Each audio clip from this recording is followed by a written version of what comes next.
Hey guys, welcome back to another episode of Interstage Window. Twice in a row now. I'm gonna get better at Three that. I'm gonna, times. I'm, oh, three times. I'm gonna get better at that. I'm gonna do that. So, today we have a really cool show for you guys. We're gonna be talking about online social awkwardness. And but before we get into that, sorry, Landon, before you do your normal intro, I have just one quick thing. As you guys, some of you guys know, I work on videos kind of like a month-ish in advance a lot of times. So I want to do something really cool for October, which is like the scripts and stuff that I'm working on now. So if there are any artists out there that are really good at lettering, that are familiar with my content and with my channel, and have commissions open, please hit me up.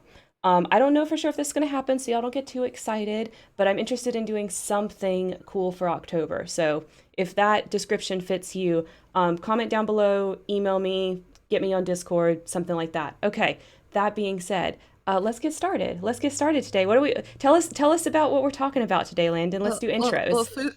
First, who are you? Yeah, oh yeah, that's right. We have to do that first. I'm Karen Terry. I have a YouTube show where I do a lot of roleplay help, and then we also have this stream that Landon and I and also other friends do together, where we also talk about a lot of roleplay and on being very online stuff and things like that. And I'm Landon, and I'm just here. That's where we're at this week. Oh my gosh, you're so much more than that. Don't sell yourself short, Landon.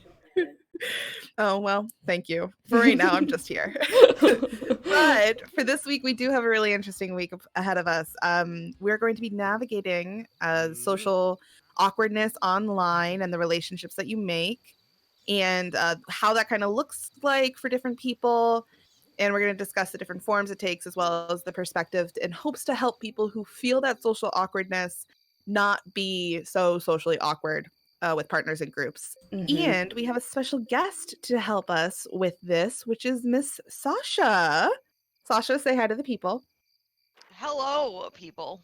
Hey Sasha, I'm so excited to have you on. Every time we have on like a new person, it makes me really excited because I love having all of the different perspectives and stuff like that. So for everybody that doesn't know, what does everybody need to know about you, Sasha? Oh, hi. Oh, so I'm Sasha. Um, I guess Hi, you could Sasha. say my qualifications for discussing social awkwardness is that I have been online since the good year of our Lord 2001. Oh my. Wow. And I know I'm dating myself, but so I've spent a lot of time online. I've been participating in online communities for all of that time, and I've been running my own online community for almost a decade. It'll be 10 years in February. Holy crap. So as Holy somebody moly. yeah, as somebody who has spent a lot of time online, you could say before the internet was normalized and a common thing in our society, I have navigated a lot of pitfalls as well as fallen into them. So I'm here to share my experience, strength, and hope with you, as we say elsewhere, about the internet and social awkwardness. I love it. 10 years is so long. I mean, I was there when you said, "Oh, it's our 10-year anniversary." And it still just blows my mind. It blows my mind for things lasting that long on the internet because my I typically I don't do it that way. You know what I mean? So that just it blows my mind and I think that's amazing. So Thank you. is the thing that you've been running for a decade, is it an RP or is it a server or is it just a group? What's it up? What's up with it? So, oh boy, shameless self promotion time. Hell Yes, yeah. do it, shill. Yeah. So, for assuming that you are a role player and listening and part of the play by post role player community, I run a role play hub called Barbermonger. The site is barbermonger like it sounds .me. If you Google it, our SEO is probably weird enough that it will pop up on the top of Google because why else are you Googling this really obscure Shakespearean word that I named my website on a whim? But basically, it's like the Craigslist of role play ads, where decided that I didn't want to require people to like have an account or maintain a user presence. Just like Craigslist, you can kind of come in there and like slap up your ad, make an account if you want, and then I just sort through things based on time. And we've been around just for a long time, so that people who may have like started or stopped role playing may remember my really weird website name and be like, "Oh yes, I was here 6 years ago." So staying power is our thing. We've been around forever, and we have a lot of, we'll say, old school writers. So if you are, kind of put off by some of the fast pacedness of some role plays, or want more paragraphs, like that's what we got. A lot of people who grew up in the age of the internet were like trying to write like God, I don't know. David Foster Wallace was how you became cool. So Alice, hey Alice. I know we've got some new people in the chat today. So thank you, Sasha's friends, for joining us. If y'all like what we're doing here, if y'all like what you hear, please go ahead and click that little heart down below, that little follow button, to make sure that you get notifications whenever we go live and that sort of thing. Thank you so much. Did the sound work that time? No. No. Okay, I'll have to figure out how to fix that. It doesn't work live, but for some reason the sound plays on the VODs. I have no idea. I don't know what I'm doing. Well, thank you so We're much not for following us, professional. Alice. Yeah, sorry, a little bit of a boomer when it comes to Twitch, unfortunately. Oh, I still really Alice don't did know how hear it it. works. Oh, you heard it. Oh, good. Okay, fantastic. I fixed it then. Yeah, I figured it out. That sounds really great, Sasha. That hub. I know that now that there isn't a singular place for RPers to go, such as like there was on Tumblr, using tags and stuff like that, having hubs like that on Discord is so incredibly important. Yeah. yeah, yeah, and that is the one hiccup I would say. Tumblr does have an amazing tagging function. Unfortunately, it can only be replicated, to my knowledge, with a certain forum software called Zenforo, which is $250 for the license, and requires a level of coding knowledge I do not possess. But I fantasize about one day finding somebody who's like willing to like port all of my forum data over into like completely new coding language so I could take over Tumblr's tagging system. Ha ha Oh ha. my gosh, Catch me if I can. that would be amazing. So hey, if there's any That would be coders out there. But yeah. yeah, what We're Sasha looking for was If you artists and are this coders. person. yeah, what Sasha was saying about Barbermonger, I would say was definitely true. I have found Barbermonger whenever I was starting my YouTube channel and I needed places to shill, right? And say, hey, come watch my videos. And Barbermonger was one of the places I found. And although the forum didn't seem super friendly to me posting my videos, I found out that she had a Discord server, and I was like, let me just pop in there, and I did. And I don't do so well with Discord servers that move super fast, but hers does not. So I actually talked in there, and we got to know each other and became friendly, and it's kind of gone from there. So that's our little backstory there of how we met. It was literally me coming to shill, and then I just didn't leave. And That's how I then like it. and then Sasha joined Atlantis, Yes, and I have loved her from afar ever since. that's right. Oh, thank you for the follow, Cool. Lar. Thank you so much. Thanks. All So right. So, awesome. with Well, that shall we being get into said, favorite things? yes, favorite things. Okay. So, in the game, sorry, there's not a lot of action in the game. I'm kind of just waiting for the hunter to come back with my piñata. But this is going to be a kind of heavy topic today, so it's going to be probably super chill in the game. But favorite things. Okay, so I found down a little bit of a rabbit hole. Um, Uh-oh. so it's this is kind of blast from the past, but also a little bit more current. So if you grew up in the early aughts, if you were in like high school or something in the early aughts like I was, you were staying up every night watching Adult Swim, right? So I don't watch Adult Swim anymore because I don't watch TV, just like everybody else in their 30s doesn't watch TV, right? So I don't either. But Adult Swim is still on. And one of the things that they do now is they have this like 4 a.m. time slot where they play these like short horror films. And I fell down this rabbit hole of watching a whole bunch of these on YouTube. They're all on their YouTube channel.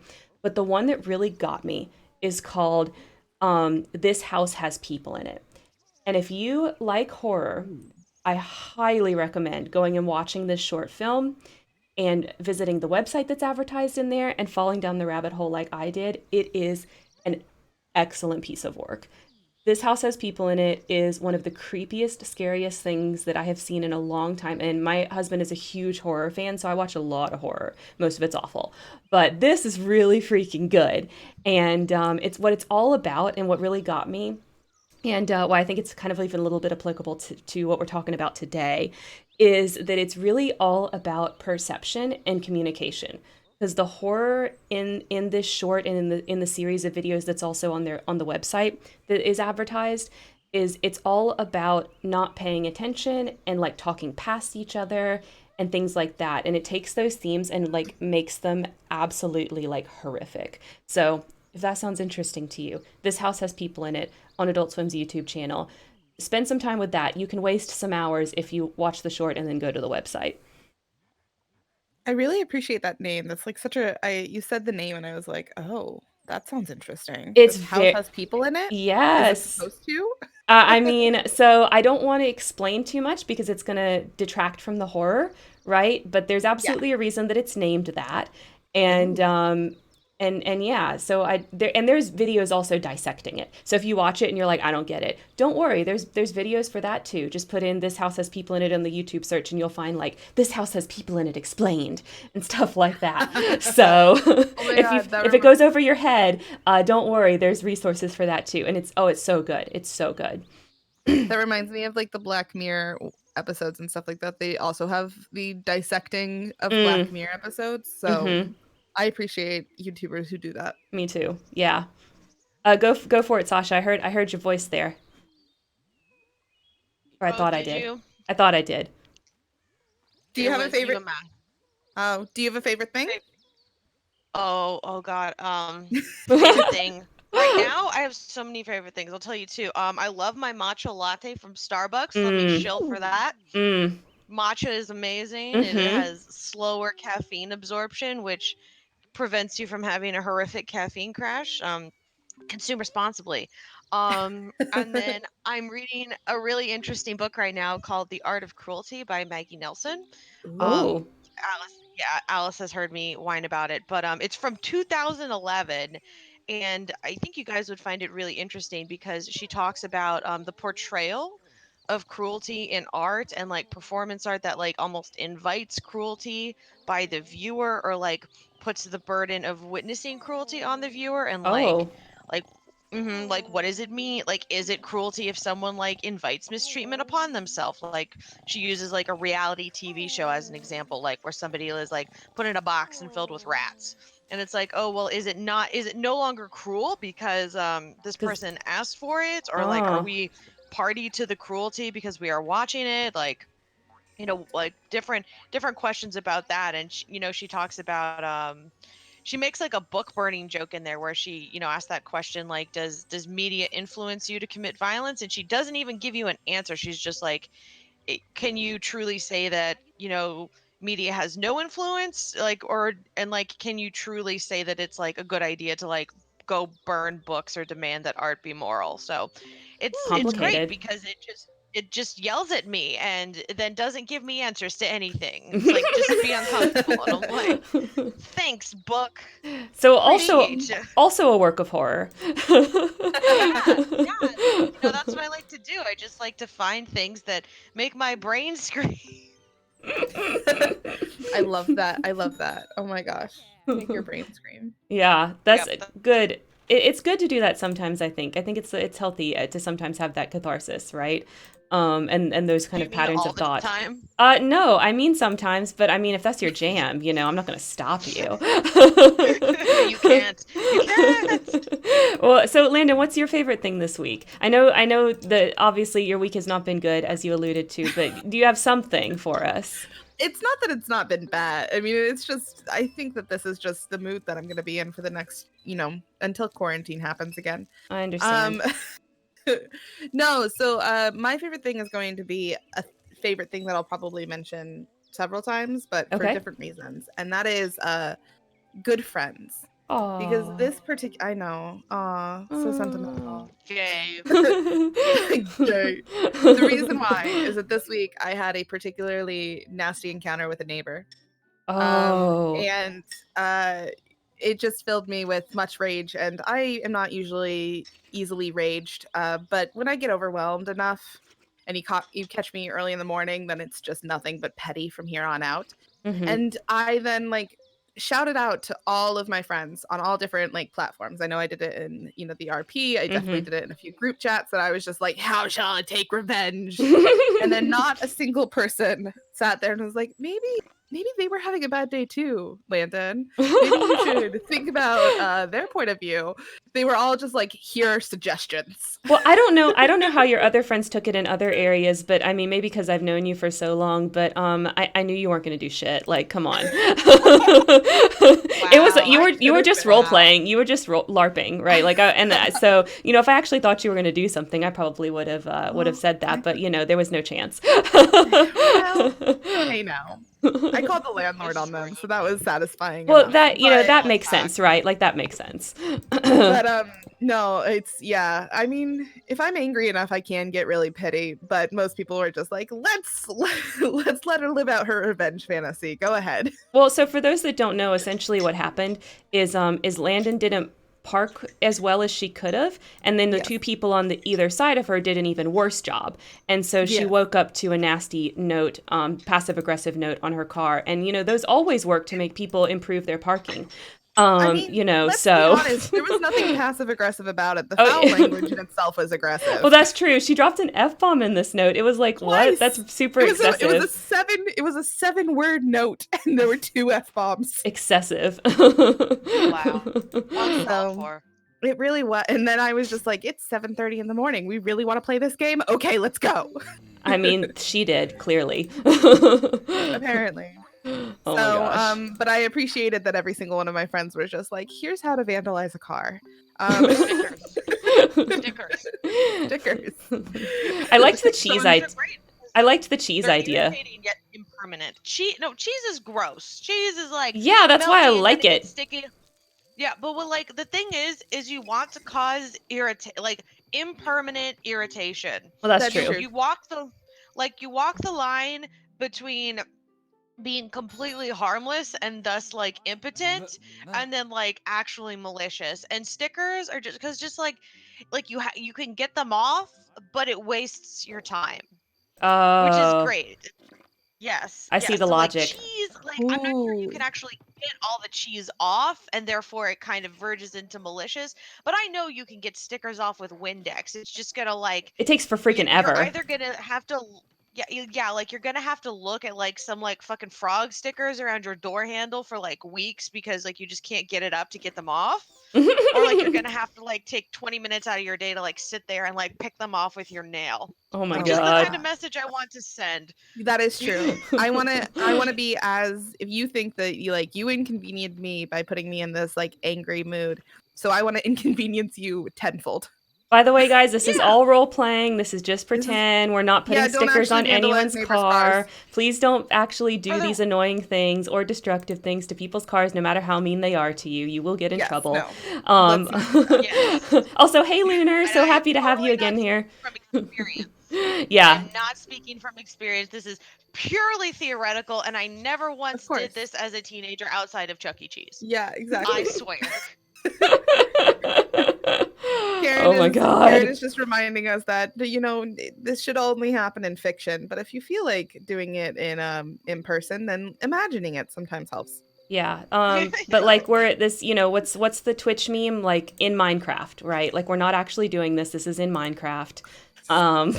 Please do not do It's this where I sort of live. stuff. I live Only in pretend. This is only Minecraft. pretend. This is only pretend. Yep. Anyway, Great so my favorite Intro thing to was the topic too. my favorite thing was good friends who allow me and help me do fantasy revenge plots. Oh my god, Alice. Okay, plot idea.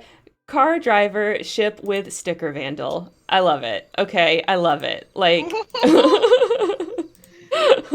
okay, we've talked about this enough. Let's move on. Enough about car vandalization. Y'all gonna get me in trouble. All right.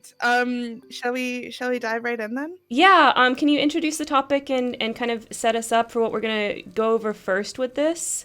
Yeah, so I think Okay. a good place to start is that I wanted to kind of have a discussion about the relationships that you build online, because I think that what is part of why we see a huge amount of socially awkwardness online versus in real life is because everything is kind of bigger online, Mm, including relationships, personalities, things that you're willing to say. And I yeah. think diving into that would be an interesting place to start, and then going from there and talking about what happens and why things happen. Okay. Well, I mean, I can definitely give my perspective as someone who's been very online ever since my formative years. My growing up, my mom was an engineer, and so of course she was a nuclear engineer, but.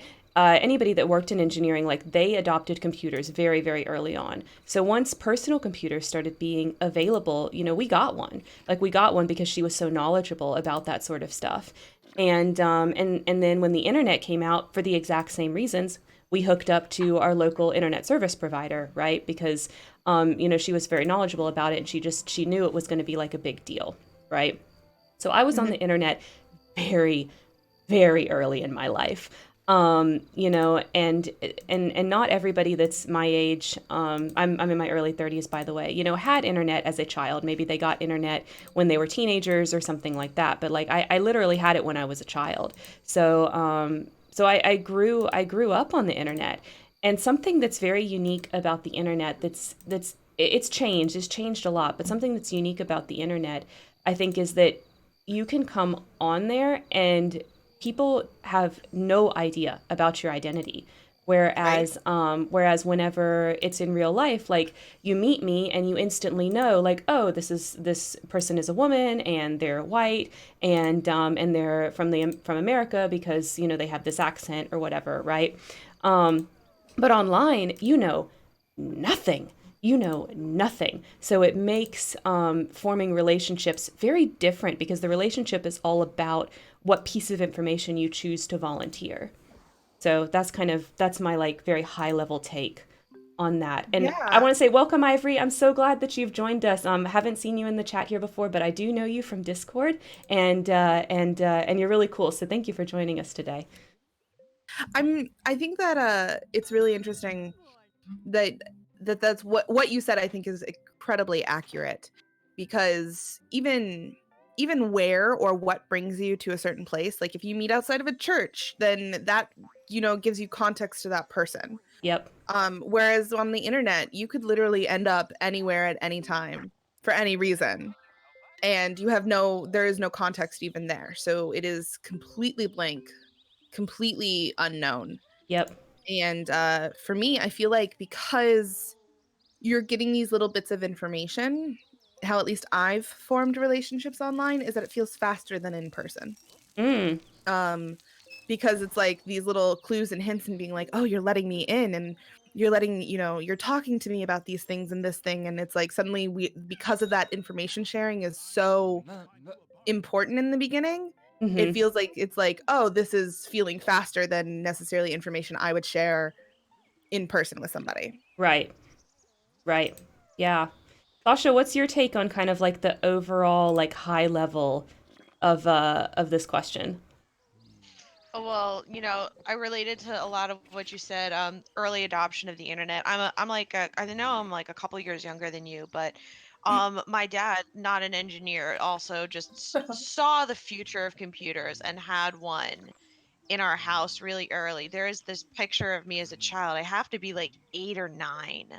And I like wake up in the house before anybody else, put on a pair of my dad's pants, and get on the computer. My God, my And sister that has was, that exact yeah. same story. and my future was written in that moment. But uh anyways, I'm gonna push back. You said you talked about nobody knows what you are, which we'll call that the absence of knowledge. I'm going to talk about how you can lie. You can Oh, lie like a dog online, Yep. and in ways where you cannot lie as easily in person, because yep. let us not claim that in-person interaction is 100% the realest and most honest. We all choose to represent / portray ourselves, how we dress, how we talk, the Yeah, topics that we bring up in person, where we're seen. Yep. But online, it's a lot easier for a 54-year-old man to say that they're a 13-year-old girl. Yeah. God, you had to take it. You had to take it there, I'm so Landon. sorry. You had to take it there. I was just gonna say, kids be acting like they're cool. Like I'm 12, but I'm actually like a rich 18-year-old who drives like fast cars, and I'm like the Oh yeah, I quarterback guess we had those football too. player. Yeah. We had like you can and I'll say a more common one is you have a lot of awkward people being able to fake a certain amount of confidence by Mhm. expertise or at least some level of skill in a niche topic. And while online, like you would be just a person who maybe only sounds cool at the sewing circle, you can both now meet every single sewing circle that exists, and two, narrow your world solely to sewing circles. So you can take, we'll say, like the most outsized part of your ego and monopolize that into your entire identity in a way that you cannot do in real life. In real life, you cannot spend 24/7 in the sewing community. Like, you have to go out and do other stuff. But online, you can make yourself 24/7 sewing community and become, I don't know, the greatest, you're a Arachne over here I don't know. I talking think the magic sewing about Athena. I feel I like think you're the talking sewing about community. me. Like, I identify with this so much. Like, that is 100% true. You can lose yourself in literally whatever you want at whatever level you want. And that is markedly impossible in real life, because when you're growing up, you have to Hmm. go to school. And then after you finish school, you have to work, because if you don't work, then you're not going to have money to eat, you know? And so you cannot do that. You literally cannot. But online, you can. Online, you can 24/7 be a role player. So I don't yeah. know. Yep. I think I can be. I've perfected the art of making the book series that shall not be named a part of my personality trait, and so part of me is like sitting there and being like, I can find people from that community This isn't everywhere I me. go. This isn't Yeah. me. Oh my I God, can yeah. find them. I can spot them. But yeah, no, I You understand what sound you like guys an are saying. alcoholic. Like, wherever I go, I can I find a it's bar. it's a Trust me. It's a it's spidey a sense, right? problem. It's a spidey sense. Like I said, I've successfully made it a part of my personality. But yeah, I think that you are right that you can there is some semblance of real life that has to exist in real life. Yeah. That you're going to meet people who do not sew, and you Yeah. still have to interact with those non-sewers. Whereas Hmm. online, it's like, oh no, sewers only. You can, and you can join every single sewing forum online, and have that monopolize your time in a way that you can And never the do in real life. and part of the real problem with I think how things are kind of right now is that is if you replace the word sower with literally anything and any belief that it exists, right? Is Yep. that we can make it political, that political circles hmm exist that way, Or like that conspiracy that theories. the Like online you yeah can make that the being a flat online earther your only thing. You yeah, know? exactly. Yeah, and algorithms online are meant for you. Like, think of the YouTube algorithm. Yeah. It's meant for you to stay in that circle Yeah. and go down. And even you said it earlier that you went down a rabbit hole, right? Yeah. Those we have terminology for that now. It's like, oh, you kind of just get into a wiki spiral where Yeah. you're just Googling things and all of a sudden it's 3 a.m. Yeah, I had no It's intention always of 3 falling a.m. down. I had no intention of falling down that. It's just, I got recommended one video and I thought the thumbnail looked intriguing, so I clicked it, and it grew from there. I had no intention of, spending my entire evening watching Adult Swim, horror shorts, but that's what happened. So Yeah. yeah, I think that is something that is uniquely internet and uniquely the communities on the internet. Yep. And I liked what Sasha said that yeah, you can present yourself as someone cooler or more knowledgeable than you can in real life on the internet, especially Mhm. with nowadays with Google at our fingertips. How many of us can like start talking bullshit and then not actually know what we're talking about and then Google something and then all of a sudden know what we're talking about? Yeah, you can bullshit way easier than you used to be able to. Absolutely. Yeah. And I can't do that as smoothly online because if I'm, trying to have an argument with or offline because if I'm trying to have an argument with you while I'm Googling stuff, Yeah, you're gonna look people are really gonna you're gonna look really silly. And it's like, why are you pulling out your yeah. phone and googling stuff during our conversation? Like, just talk to me, right? It's Okay, gonna look really listen. weird. I sometimes will say something out loud and then I will be like, okay, please hold. I just would like to check to see that the thing that I said is actually correct. Do you get Because, it? Do you ever get some like concerned looks from that? I, listen, I am really okay. So, one more thing about being online versus offline. I think sometimes that people like separate or differentiate their personalities. Sometimes, yeah. And that's why Yes. in the early age of the internet, where before like online dating was like a thing, you'd have people meet and they'd be like, "Oh, you're so different than you were online." I'm the same person all the time. Just like online where people like have that certain, we'll say, humor towards me and my idiosyncrasies, I have managed to replicate this offline. So when I whip out my phone and I'm like, let me confirm that what I'm saying is true, they're like, ah, yes, that's Sasha. She's going to talk about some weird topic and then she's going to make sure that she's right, because that's how she is. And I will fact It's very check Sasha people like.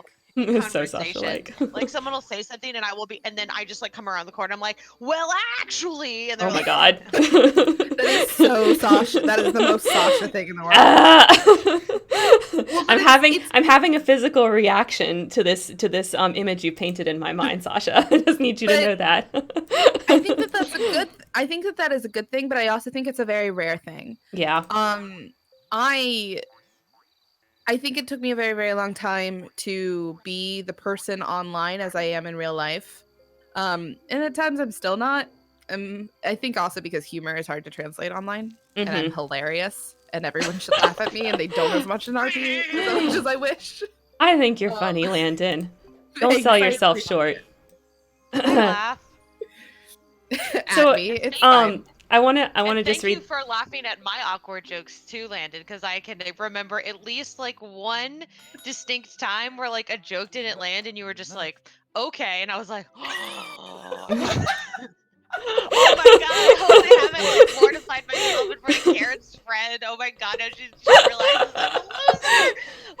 Well, Such see, a, the thing is, that is the thing you have to know about that is I have a reputation for going and finding lost puppies and convincing them to be part of the friend group. And Landon is that's true. always the person that takes the longest, to be like, okay, they're cool.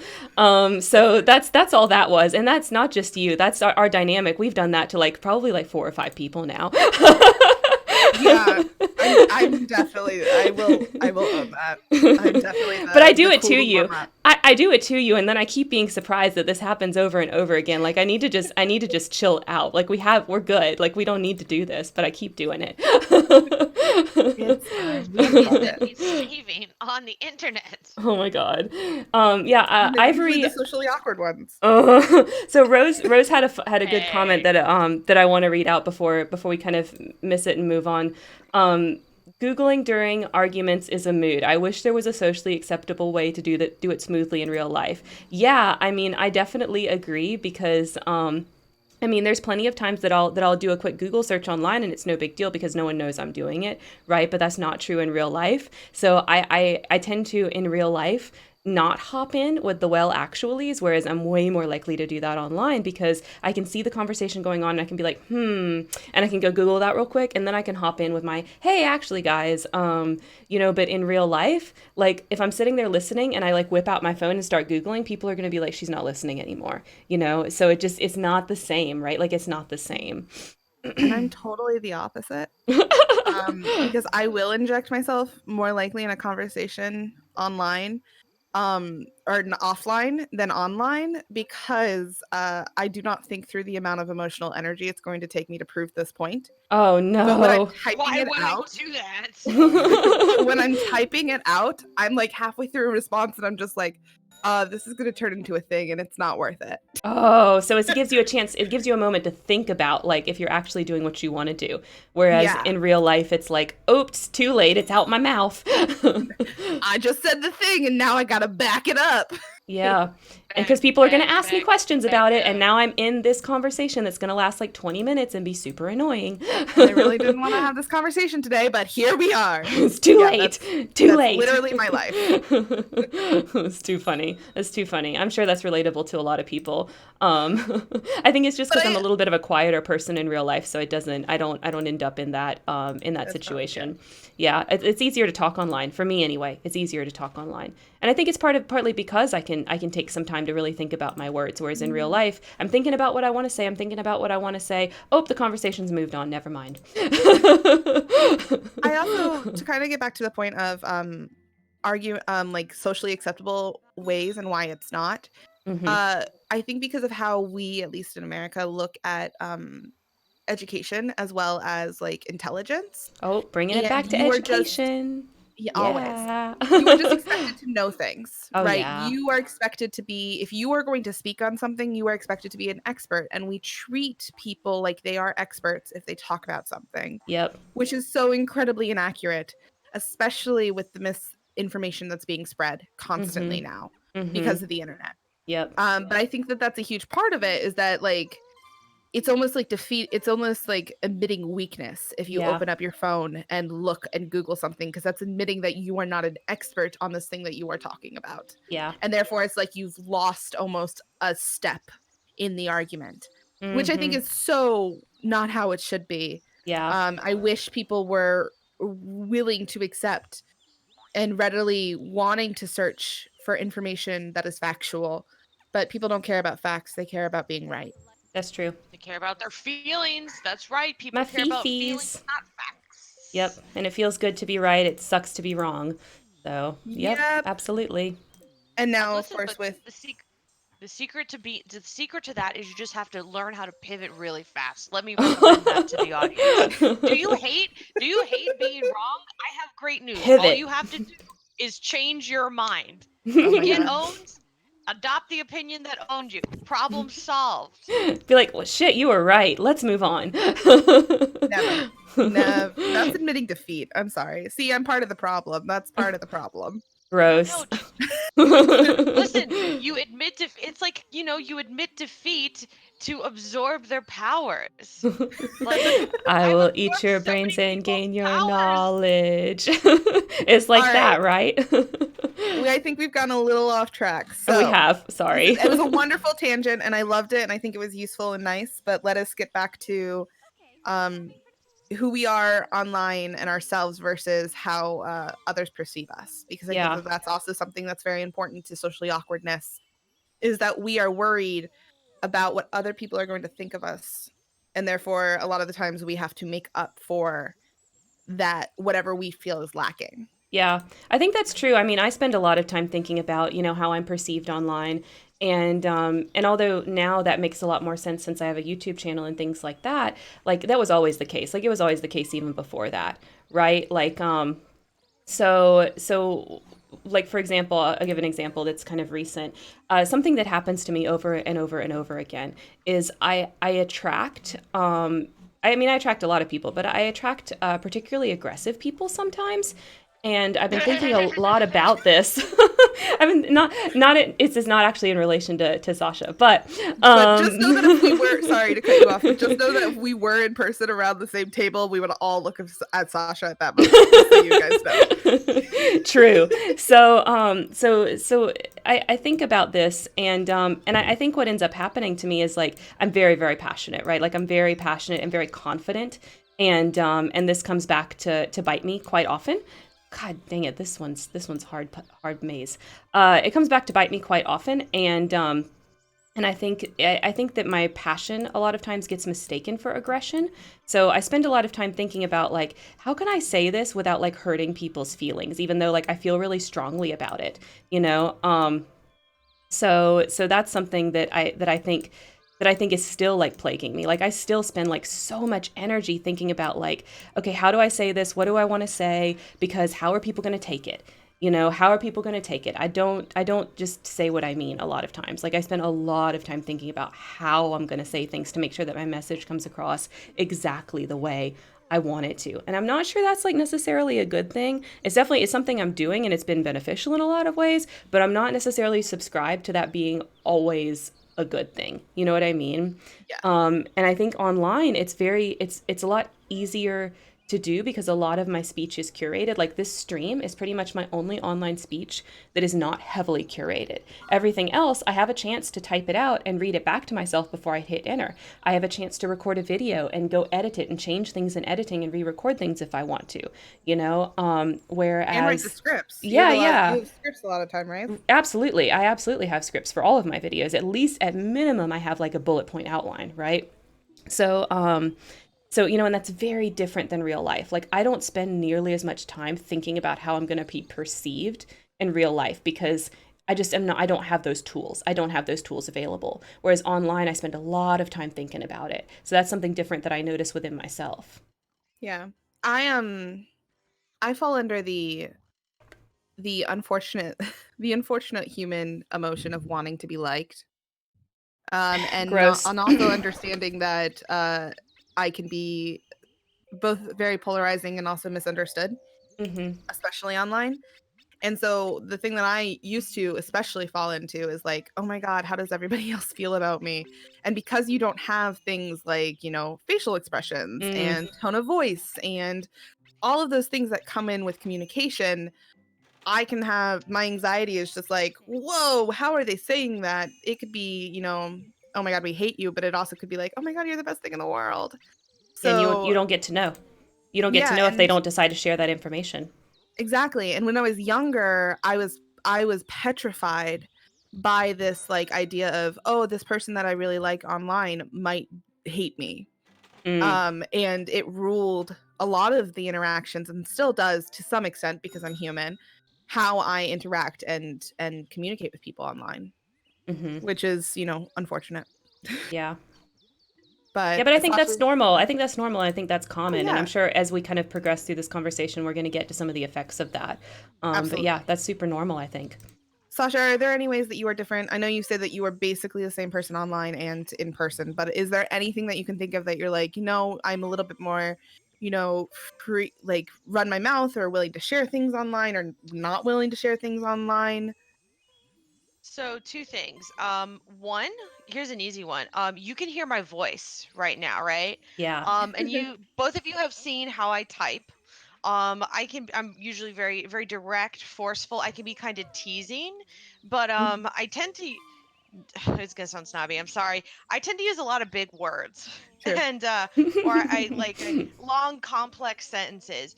And when you can't hear my voice and you can't hear my intonation, you cannot hear that I'm like for the most part, I am just trying to like have a conversation and generally be approachable. I'm really not trying to flex on people most of the time. This is just my idea of a good time. When you can't hear my voice, the tone of my voice, you and if you've never heard my voice before and you can't match my voice up to the text, um I have seen that people definitely have different impressions of me, like almost before and after they've heard my actual voice. And so, not that I'm necessarily different offline, but online, and this goes into my second point, I am without context. Like you don't know who I am, you don't know where I've come from, you don't know my life Yeah. story, you don't know the experiences, you don't know like all the things that have added up to me being me, and you probably haven't experienced me in enough situations that you know like why I behave the way that I behave, or like what it means when I say something. Because I think sometimes, like, other people will, when they say a particular thing to you in a certain way, they are being harsh with you. Like, they mean it as shade. Like, it is, like, has a level of malice to it. Whereas, like, I'm just a direct person and I say a lot of things without malice or, like, ill thought. Like, if you hang out in my server, sometimes we have a lot of intense discussions, and if you are making like a bad point, I'm just going to ankle sweep you and just knock you down.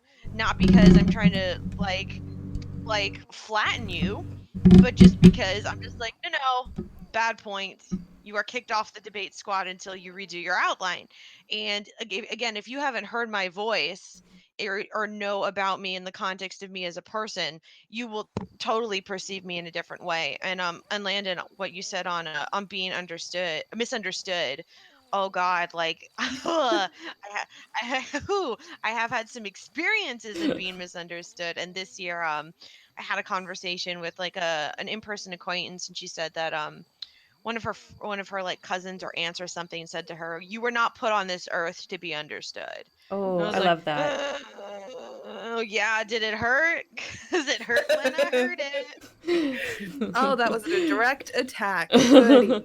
Oh, I love that though. That's exactly the kind of thing that, I live for. I mean, I think this was so funny. I can't remember who said this. It actually might have been Alice. Said, or maybe it was Alex. I don't remember. It was someone in the Barber Monger server.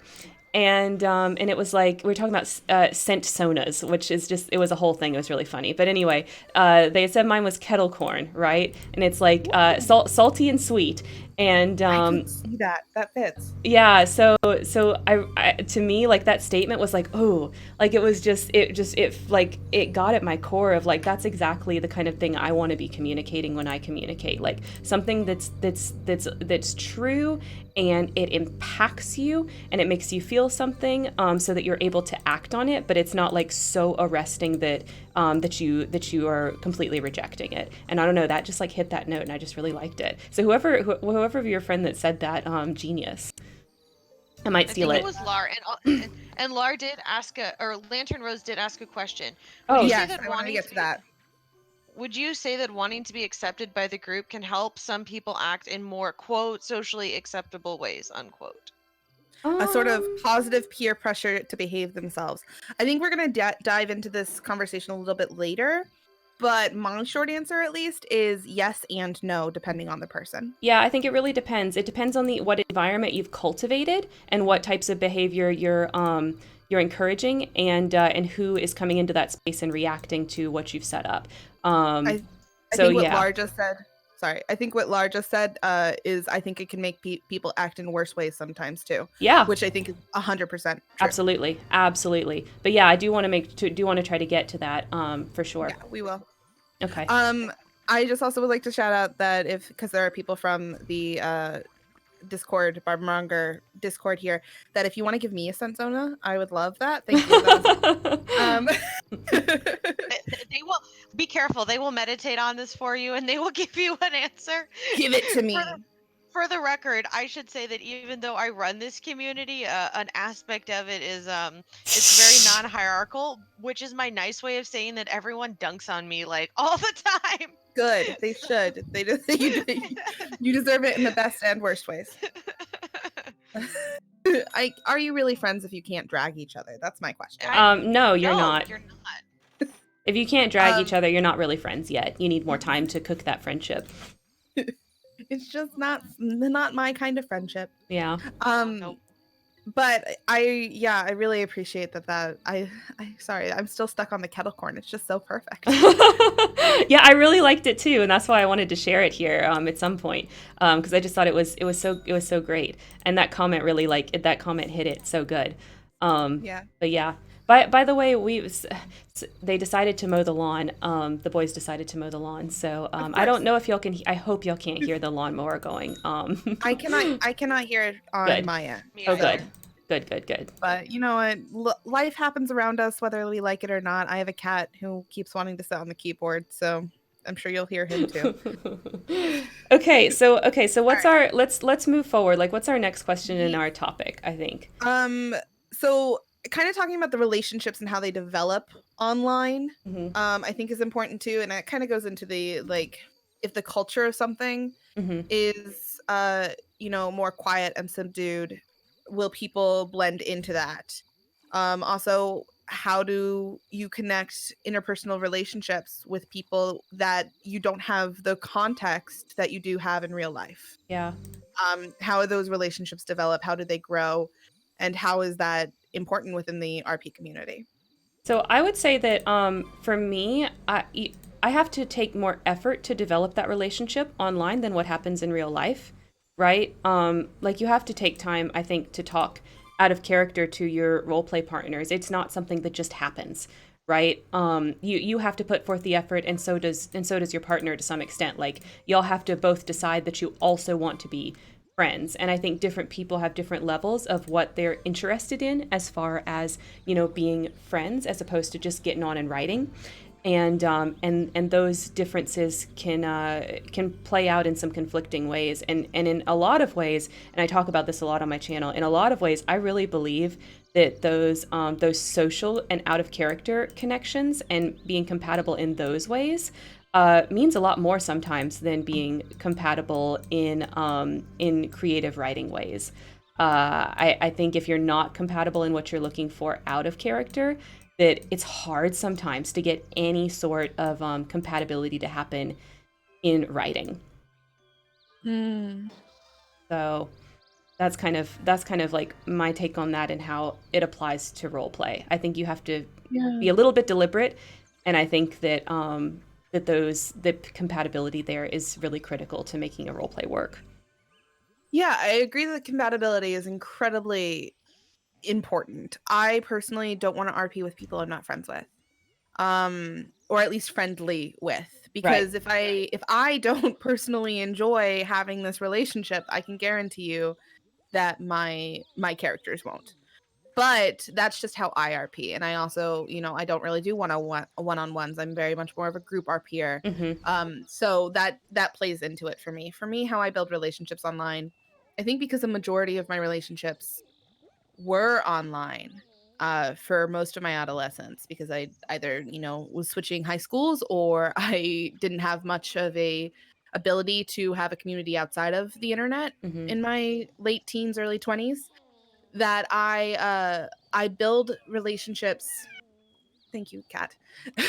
I I build relationships kind of in this odd sort of way. So online, it is very fast for me. If I like you and we're hitting it off, I'm just like, oh my God, this friend is my friend and it's awesome. I love it and it's so great.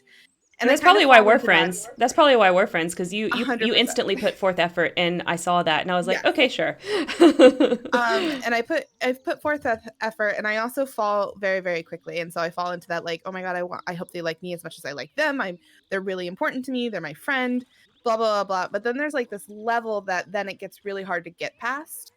Um, And then once you're past that like wall, then we're friends for life. Hmm. It is almost the opposite when I am a friend in real life, that I am very difficult to warm up to sometimes. And Hmm. I like to, have my joke is I have 5 friends, and that's it, and I'm perfectly content with that. And that's all I need in life. And so I'm kind of like, I don't need you. It's fine. So once you climb over that wall, then the floodgates are open, and I'm just kind of like, oh my gosh, I'm so excited to see you. So online is kind of the opposite, where it's really being my friend and being friendly online is super easy for me, versus in real life where it's not. Mm. That's probably really relatable, because I feel like a lot of role players probably have that type of issue, right? And and I mean, I don't have a huge amount of friends in real life, because I'm busy, is just the truth, because I'm busy. I used to have friends, when I was younger, right? And I wasn't so freaking busy all the time. But not that's not true anymore. And so at this point in my life, I really, really appreciate my online friendships, because, even the real life friends that I do have, they're very busy too. So connecting with them is pretty hard. But it's not Yes. hard to connect with my online friends, because I can send them a message and they can respond hours later, and it's okay, and no one cares, right? Yeah, So and that's been awesome.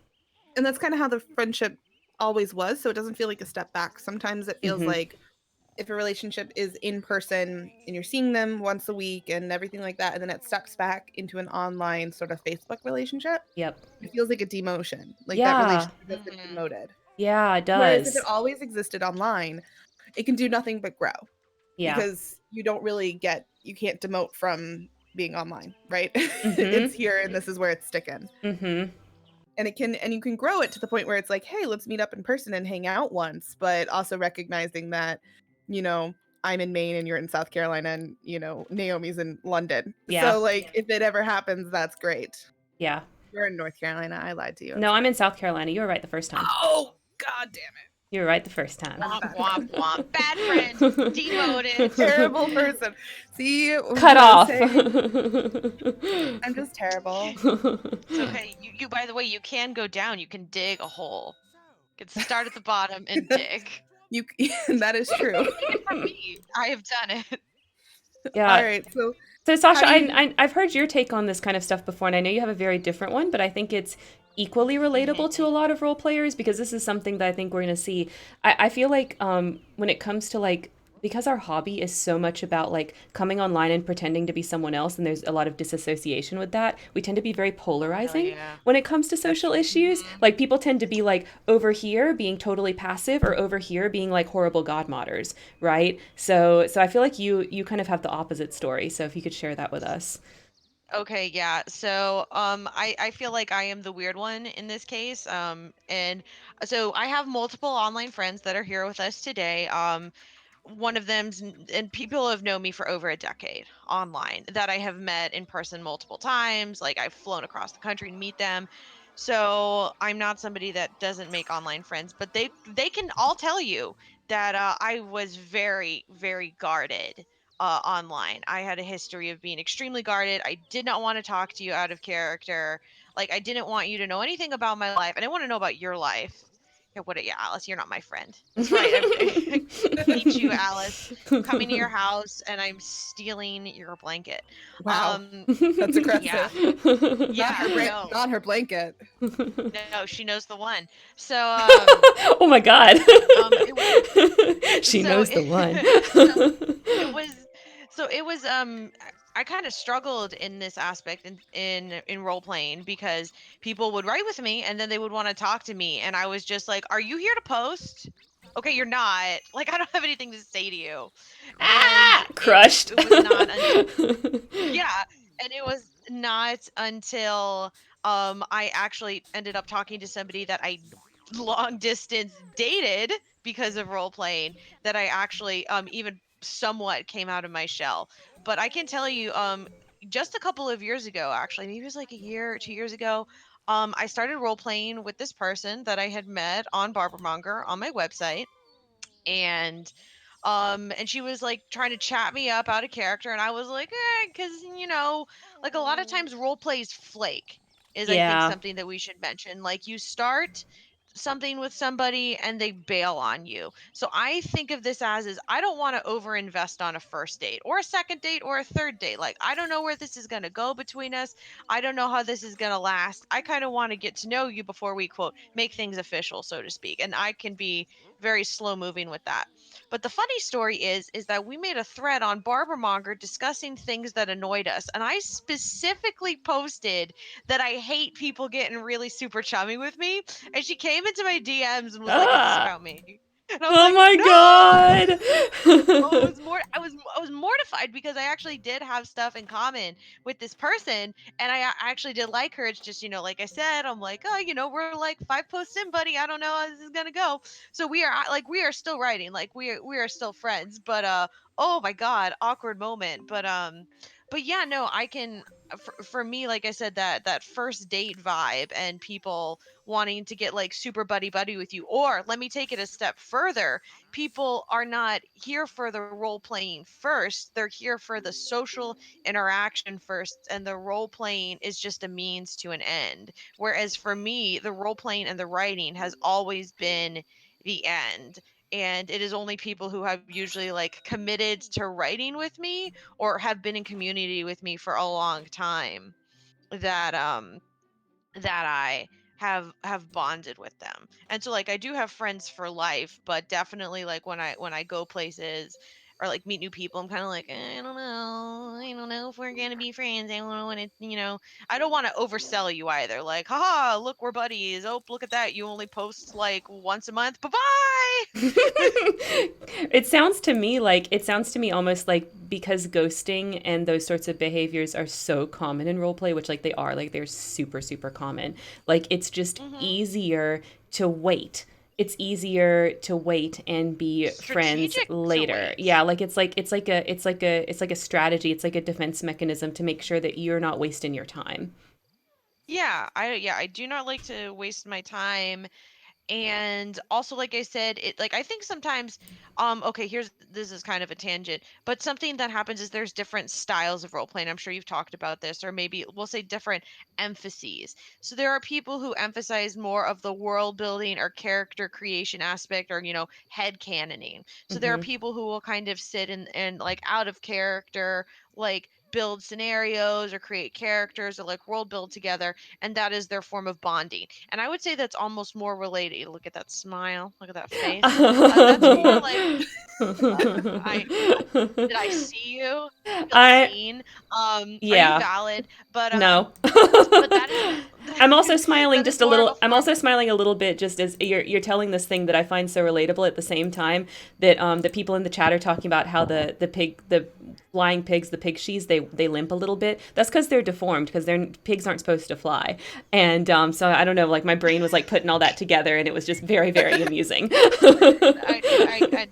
was an important share. But so that's more of like an OOC form of bonding, and I am in a roleplay server for a forum where the people definitely like generate characters and create head canons at a pace that far outpaces their actual writing content. So in a way, you can maintain friendships through role playing without actually role playing. Like you can stay Me. connected with Mm. people.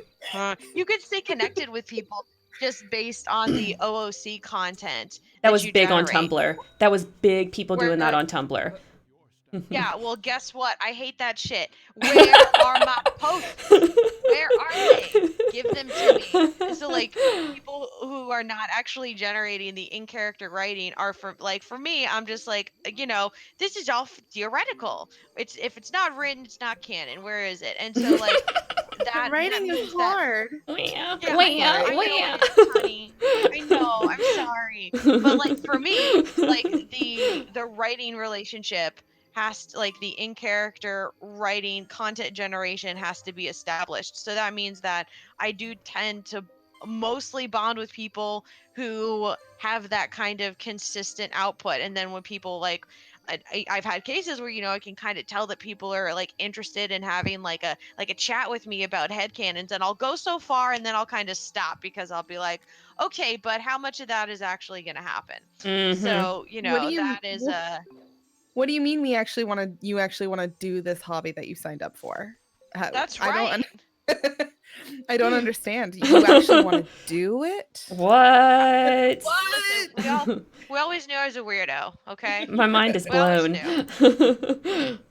But I think I 100% understand that, especially if you're like if you are trying to write first, socialize second, then yeah, of course you want actual writing to get done. Yeah, and I can relate to that in a lot of ways. Like I do love headcanon conversations, and I love world building and things like that. Like that is my jam. But at the same time, I do get frustrated when I feel like I'm being lied to, and I feel like a lot of the people that is their jam. It's gonna be mean.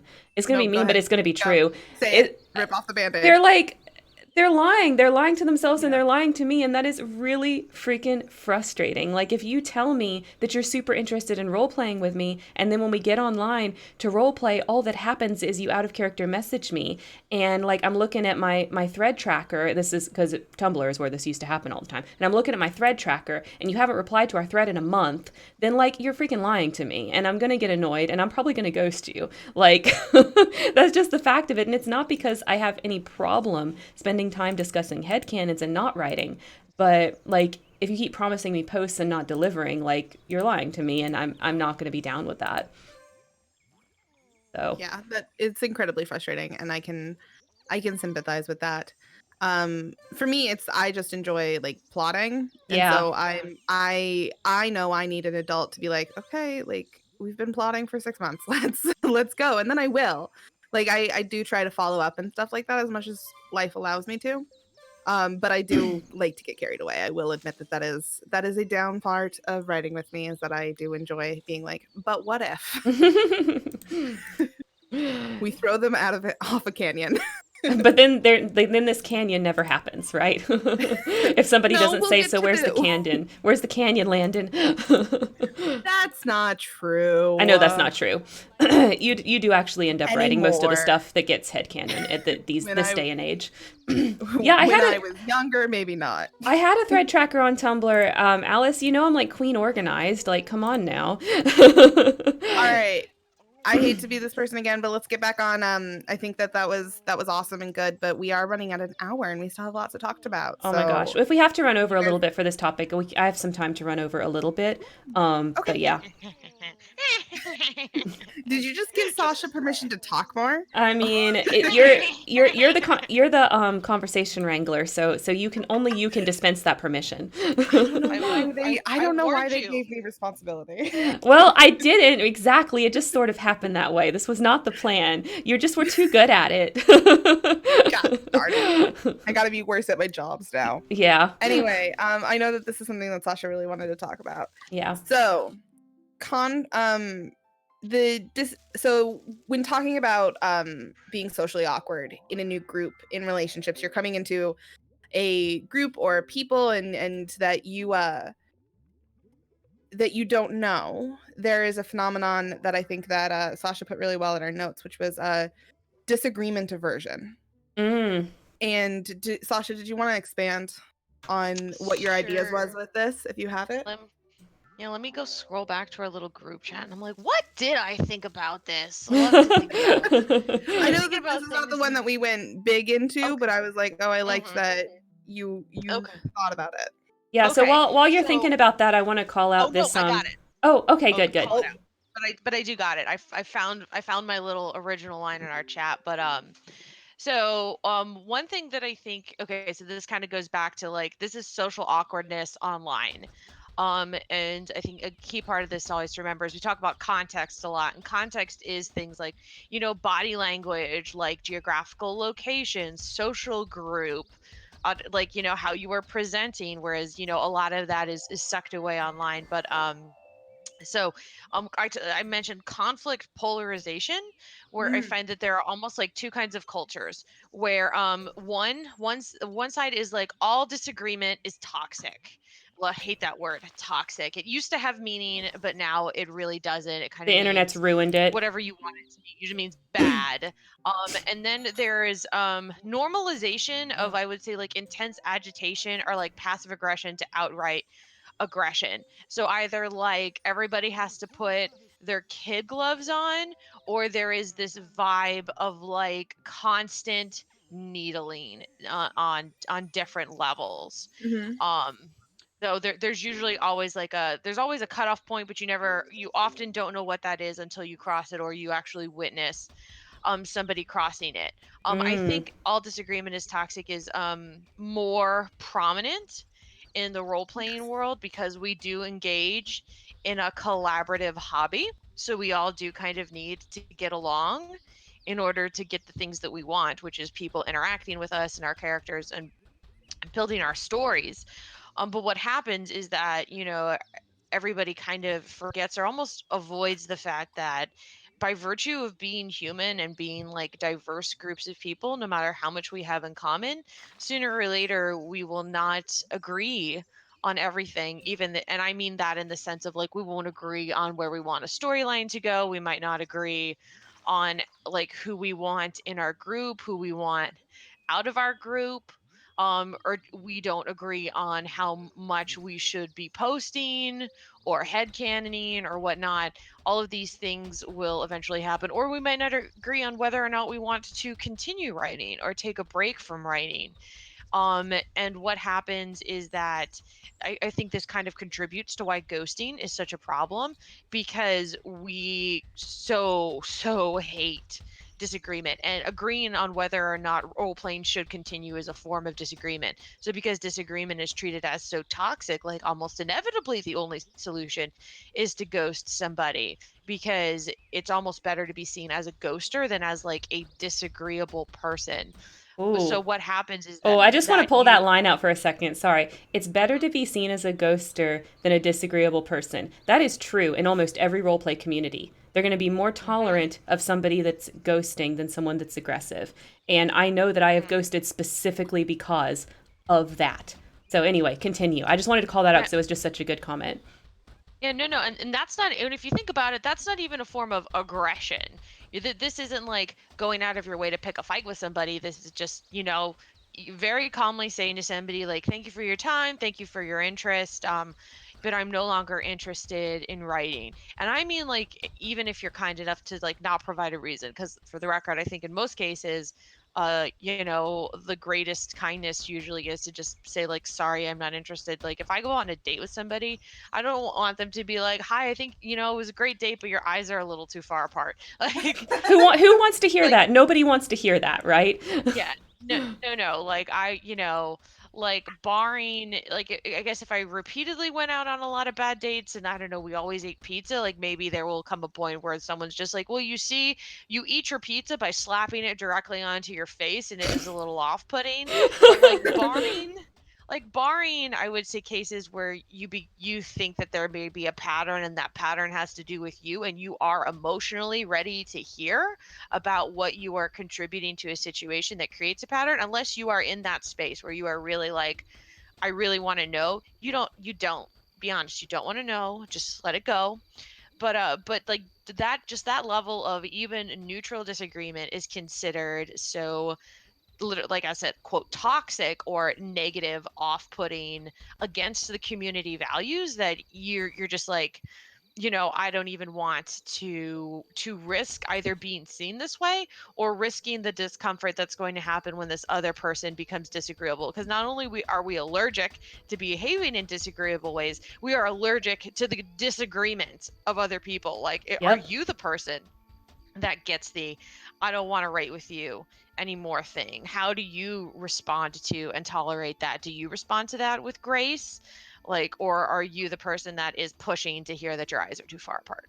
Right. Like I have a story in regards to this, where Tell like it. the thing is that this is all true, and we keep reinforcing this with each other. Like we keep reinforcing this narrative with each other, and I had this like ridiculous experience that on Tumblr that really exemplifies this. We were running a role play. I'm not going to mention what the role play is because I don't want anybody to go back and try to figure out who this person is. So we were running a role play. We ended up attracting someone that was relatively popular on Tumblr, for certain artistic things that they made. Right, I'm trying to keep it super vague, but you'll have context. So they had a lot of freaking followers, and everyone freaking loved them. They joined our role play. They ended up flaking out due to activity, and then they came back, and we it was like they had joined with their friend, right? So then they came back to the role play and they wanted to know, what was up, why they were kicked out. And it was like, well, you ghosted the role play and you didn't say anything. And there was other issues with this person that I'm not going to get into, but that was kind of like the straw that broke the camel's back for us. And so we were like, we're really sorry, but I don't think you're a fit for this role play. I don't think we can let you back in.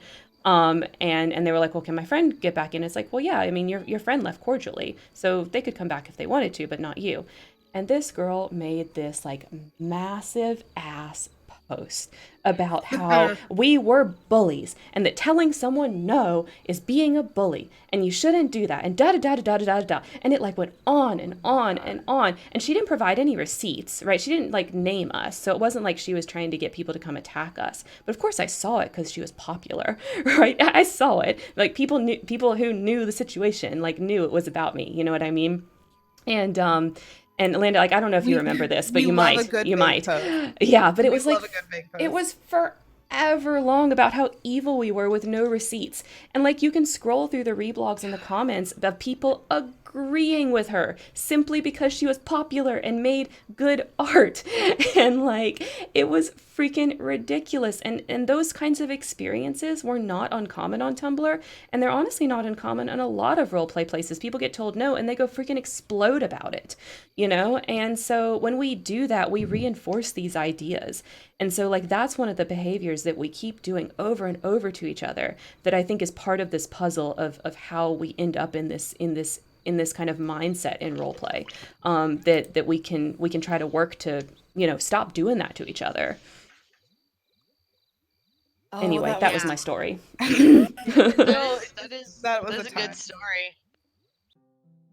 That is a good story. I'm trying to think if I have anything to say on that, but no, like as you can see, just that's what happens when people get told no. And I guess I could psychoanalyze like why is it so hard to be told no online? And I guess we could say that a lot of us come to the internet for, we'll call it, supplemental social contact.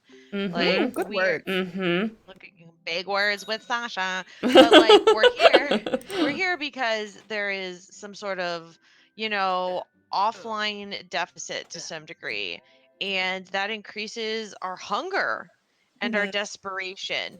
It's like we're already in a place where we're kind of running low on food, and so it's, this isn't, it isn't as much of a luxury as we used to treat it as. I think the internet, it was like your kind of luxury or bonus social content in the past, where for a lot of people it's like it is either really big for them in the sense that it is their primary form of social interaction, or it is such a huge supplement as to be like, almost, it's like working two jobs. It's like having two part-time jobs. It isn't like, oh, I have my full-time offline social life and this is my side hustle. Like, this is half of my hustle right Mm-hmm. here, period. This is a whole half of my life. So when somebody gets told no or rejected in some form or another, like, they are not able to recover from it or see it from like a recovery standpoint. Yeah. They are seeing it in this like much more extreme or at least experiencing it emotionally in this much more extreme fashion. Even though a big difference online is, if you get rejected offline, you're limited by geography. If you get kicked out of the local knitting club, like, that's it, that was the knitting club in your town, you done jacked up.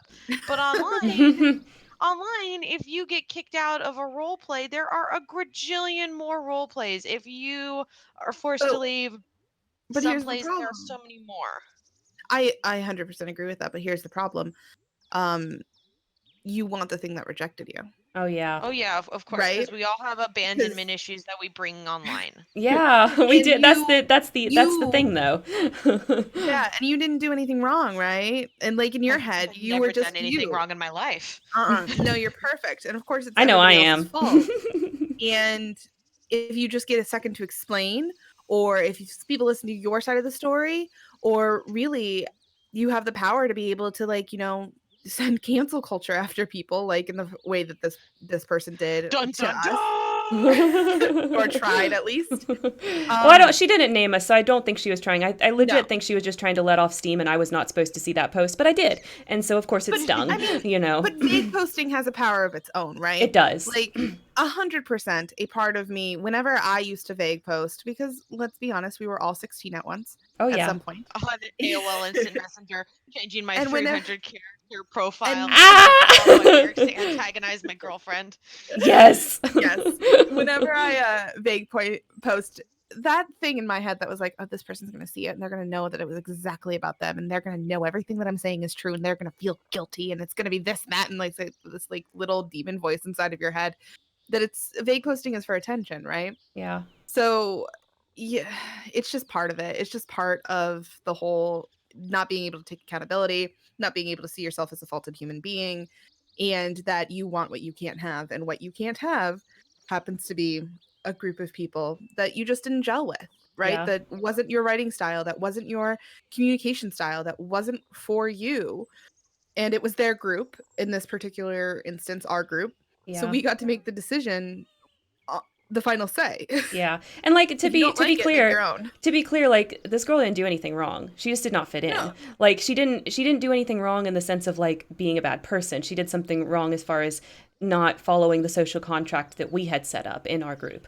Like, and that's fine, and that happens, and we're totally okay with that. And that happens all the time. People join and leave, or things Mhm. like that, and it's cool. Like, it's not a big deal.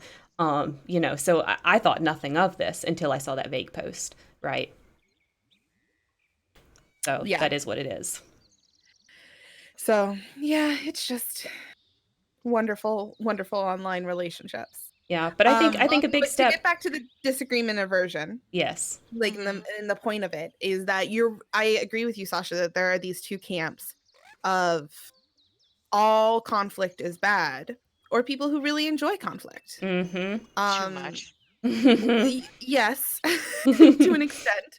But is it too much if that is the group, if that is the group mentality, it's not too much for them. Um, Okay, it's so not. listen, as a person who loves, I will say, not conflict, but I'll say I'm not confrontation averse, Yes.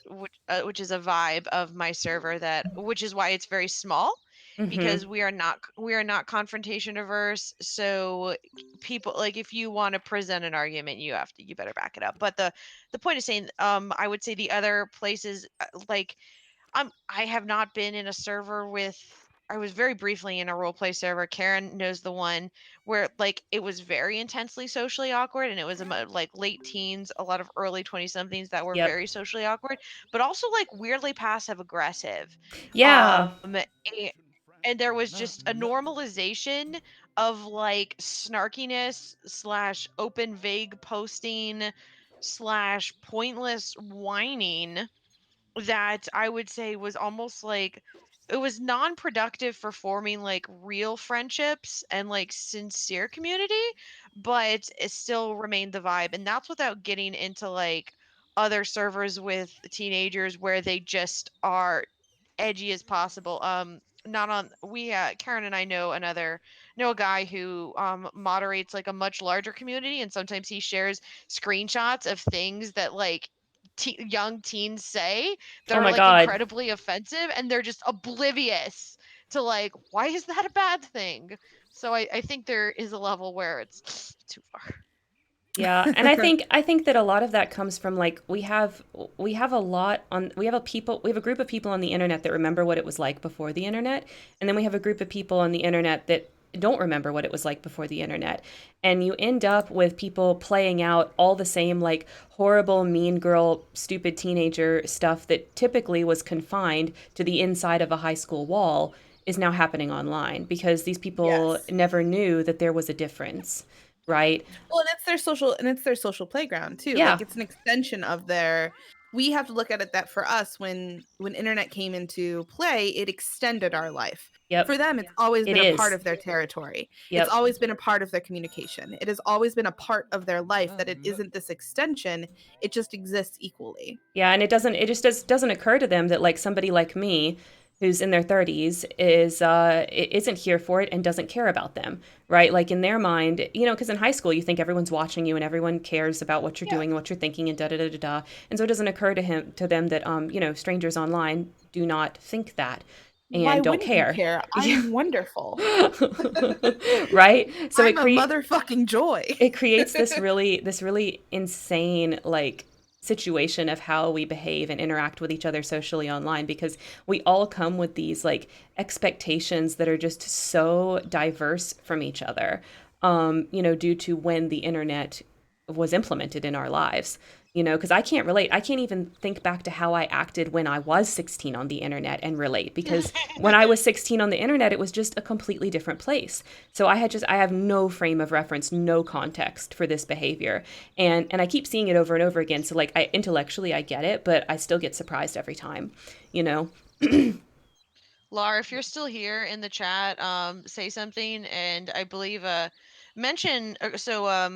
I don't remember exactly what I was like when I was 16 online, but I do have my local historian who observed me when I was 16 Oh online. boy. Yes, It's so nice. It's so nice that you need to be observed. That's Oh wonderful. boy. I no, I truly Oh, come with my own historian. Yes, I was terrifying at 16, but Lar has Laura, that distinct doesn't memories. that doesn't surprise me at all, to be completely Yeah, honest. just imagine me with like less bumpers on and you And have and more a hormones. whole and more woo. But yeah, I will let Lar type that story up there and can provide a comedic point of reference. Extreme intellect and no understanding of other people's emotional Oh, landscapes. Uh, we love it. Lar was, let me see, I can pull it up, but he was telling some story about where I used to role play on Neopets a lot. And so the What? thing about That's like OG stuff right yeah, there. OG stuff. So that was the thing, was that those threads would like fall off really fast. So they would be up for like a day or like maybe last like a couple of days afterwards, but they were always shut down by incoming new content. And at some point I was having some sort of argument with somebody online, and they were having an argument with me, and I just was like intellectually demolishing their points, and their take was getting worse and worse the more I pointed out that they were wrong, and I was like Imagine completely that. oblivious to, But no, they I know I cannot probably because you were hurting their feelings, overemphasize this. right? You were hurting their Right. feelings, right? And so they were Yes, freaking out, so they couldn't think but I anymore. had no idea. I had no idea I was hurting this person's feelings, because in my mind, I was literally just having this like intellectual discussion or conversation where the point of the interaction was like pursuit of the truth, or like describing what we are talking about, coming to like a mutual agreement on reality, which was not what was happening. Oh my And gosh. I mean, I think that happens not, I don't want to say like as in frequently, because I think we do understand the internet as more of an emotional landscape now. Hmm. It makes But me wonder. It But makes me I wonder think if it that's also what some of these kids that like drive me crazy when they come talk to me, if that's what they're doing. If in their mind they're seeking some truth, and I'm just like, you have no idea what you're talking about, and I don't got time for you. hmm well, I think another part of it is that if you're not going to be capable of understanding perspective in your real life, you're certainly not going to be able to be capable of expecting perspective online, Yeah. because you're dealing with just as much a complexity and an emotional landscape, but with less context. Yep. And you kind of, in order to be good with it online, you have to be really good with it in person. And typically, stereotypically, the younger you are, the worse at it you are. Right, because you haven't had the experience practice. No, and also because like part of your brain isn't like turned on, right? You're very Yeah.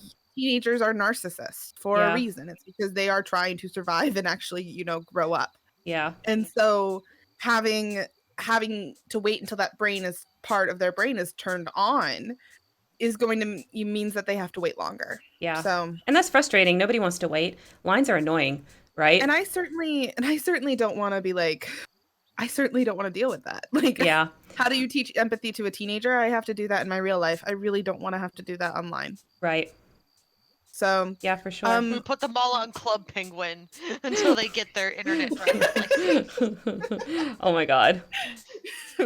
and I think like, I don't know, and I think that's when you can sit there and be like, how much do you want to? How much is your duty as an adult and person who's done it to teach those after you to, be better? Yeah, and I think we do have But some duty to that, but at the same time, I still believe in like each to their own capacity, and I believe that in everything, right? Like each to their own oh yeah, capacity, right? So that doesn't mean like just because I think in general we have a duty to it, it doesn't mean I think every individual has a duty to every individual at every point in time, right? absolutely. You know? And I think also like is the game changes when sitting there and being like, if you're a 16-year-old girl who's going to come into, Atlantis, who doesn't accept over 18, but let's say in this hypothetical it does, and think that you're hot shit and think that your characters are going to be hot shit. Like, no one's going to have time for that. Yeah. I mean, they're going to smell Hot that coming shit. from a and if mile away and not be Kylie interested. Jenner, and she's you know what, here. if you present that in the chat, I'm going to be completely honest, there are probably people who have side groups that are going to be questioning your age. Yeah, probably. They're probably Because going to be that's what people are happens. probably going to be DMing their friends and being like, I don't think this person's 18. Like that's just going to be happening in the DMs, and it doesn't even have to involve us as the mods, right? Like it'll No. happen completely out of our control, just because, that's just people are going to think it, and you can't stop. You can't stop them from thinking that and telling their friends they think that. Yeah, and in group RPs, I mean, it's a friend group. Like Yeah. that's the other thing too that I think is slightly terrifying, and why I feel sorry for people who are slightly socially awkward, because Mhm. you are walking into a dynamic and a friend group and an established, relationships.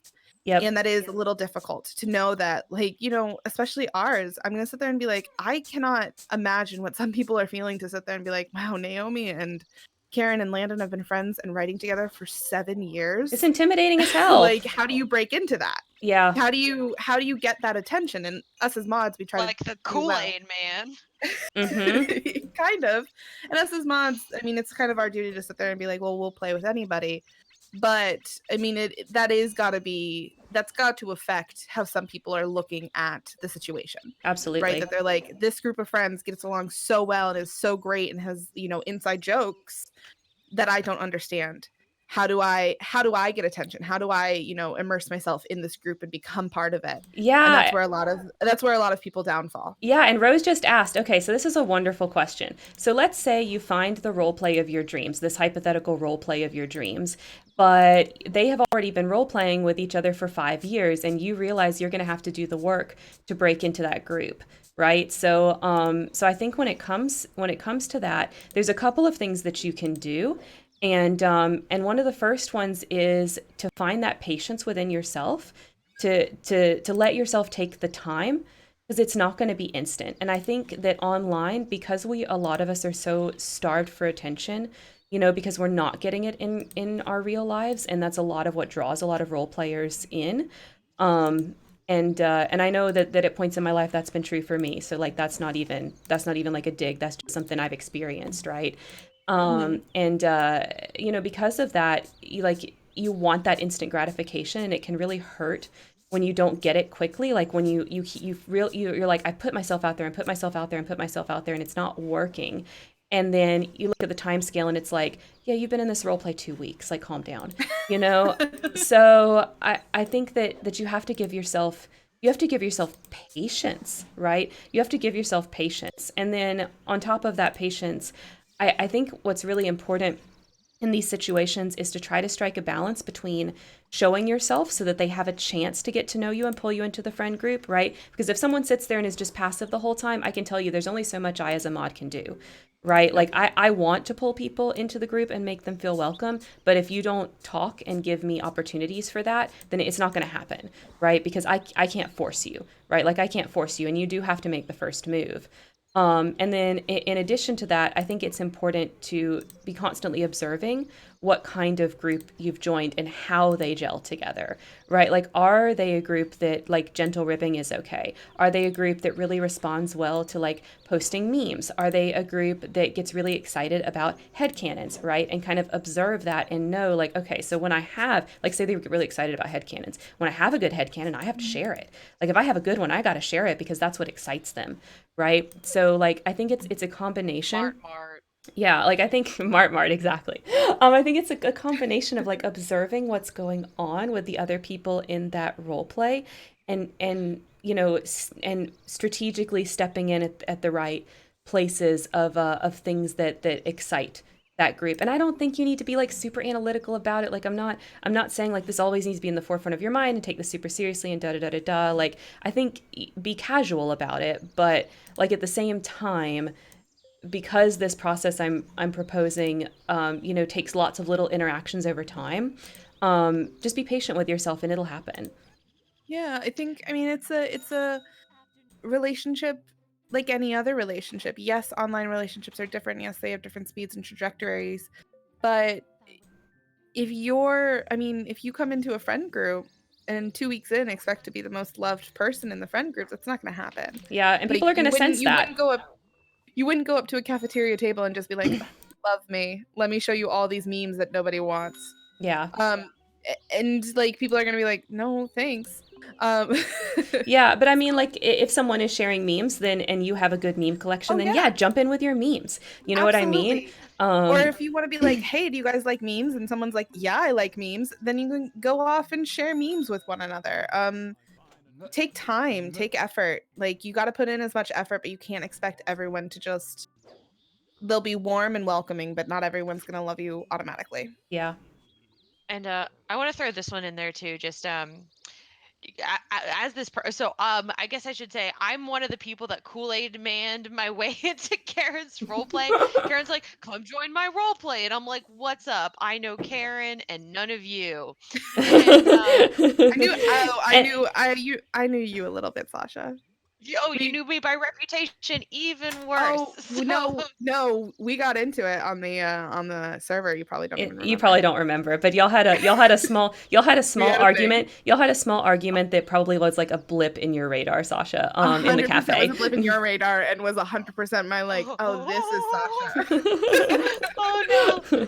This is, by the way, this is consistent with me where I will just be like, haha, I just stomped on somebody's sandcastle and delete it from my mind. And years later, people will be like, do you remember the time you stomped on my sandcastle? And I'm like, I have no idea what's happening. No, But having learned about you and like later getting to know you, I was like, oh, she really didn't mean to be nearly as aggressive as I had painted her in my mind. So we good, but I just so you know. yay. Rules. Awesome. Cool. So Well, I think that's a good point. Like before you get into your point, Sasha, I just want to point out, like, look, you can fuck up and still make it work. Like you can fuck up and still mhm. make it work. So like You don't just You don't take don't even even have know. to remember fucking up. You so don't like even have don't to remember the time that you fucked up. so don't take that first defeat as forever, right? Like be patient with yourself, keep trying. Okay, anyway, And continue. also another point off of that, don't do what I do, and that's don't hold it against people, their first impression against people for the rest of their lives, because they're different every time. That's all. Okay. Okay, go ahead, Sasha. I Look wanted at to jump that. in there with We're that. we're a success story right here, Right here. without even me knowing it. But one thing I wanted to point out too is this didn't quite happen in Atlantis, but it happened in another server I was in. And Karen, I actually talked to Karen about it because Oh, I I had know the joined the story then. I server. know the story then. Yeah, and I really kind of wanted to be part of this group, but oh my, like I could not crack it.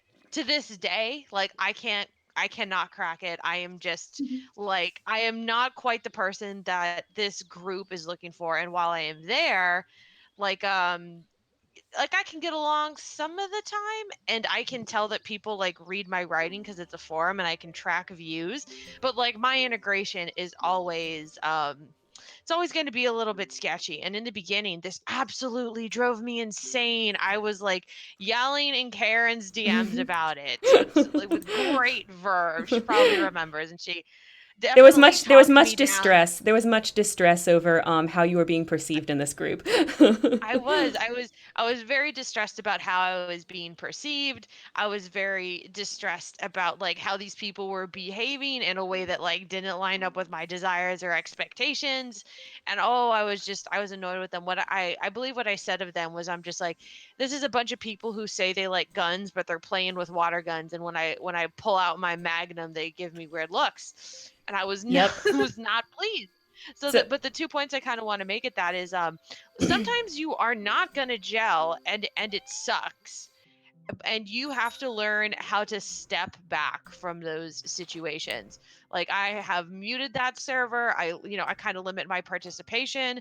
I will kind of try to vibe with like maybe new members or like some of the less clicky ones if I want to write with anybody, but I'm no longer pushing to gain this acceptance from people who just are not my people and are not going to give it to me. And I was only like driving myself crazy wanting this from some. I was wanting it. What do they say? I was going to the hardware store for bread, and sometimes you have to accept that you want bread and this is a hardware store, and these people can't give it to you.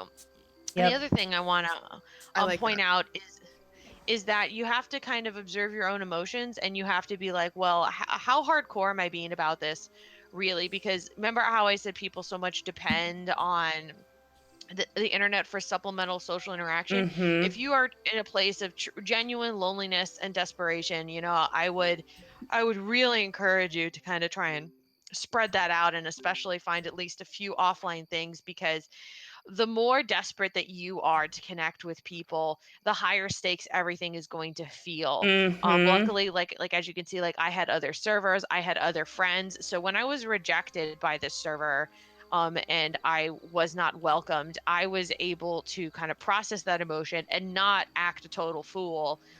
Did act a partial fool, don't get me wrong, I'm not perfect, but like was able to kind of process that and step away. And the rejection wasn't the end of the world, and I do still write in this role play group because I really like the setting and everything, and I have a good time there.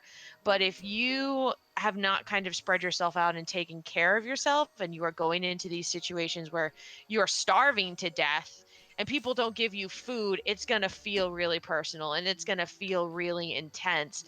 And that's not because it is the end of the world, but it's because you have to remember to be taking care of yourself in this situation outside of it. So kind of keep that in mind if you are in a situation where you go into a space and you're like, "Oh my god, I so want to be accepted by these people and it's just not happening and I feel so bad." Yeah. Kind of keep that in mind. So the reason I was able to talk with you so much about that is because I had the exact same experience. There was a role play that I really enjoyed on Tumblr, and it wasn't my people. And I don't want to get into like too much of the details, but I wanted it to be my people so bad, and it just wasn't. And I was at a point at that time, it distressed me because I had put all of my eggs in too few baskets. And Landon, this was around the time that you and I were struggling, right? We've talked about that before on the Yes. stream.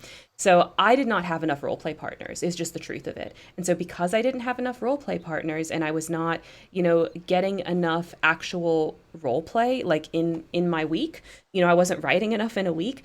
I decided this group was going to somehow help me with that. But they couldn't because they weren't my people, and it was never going to happen. And I got so distressed, and Naomi probably remembers because she was in this role play with me, right?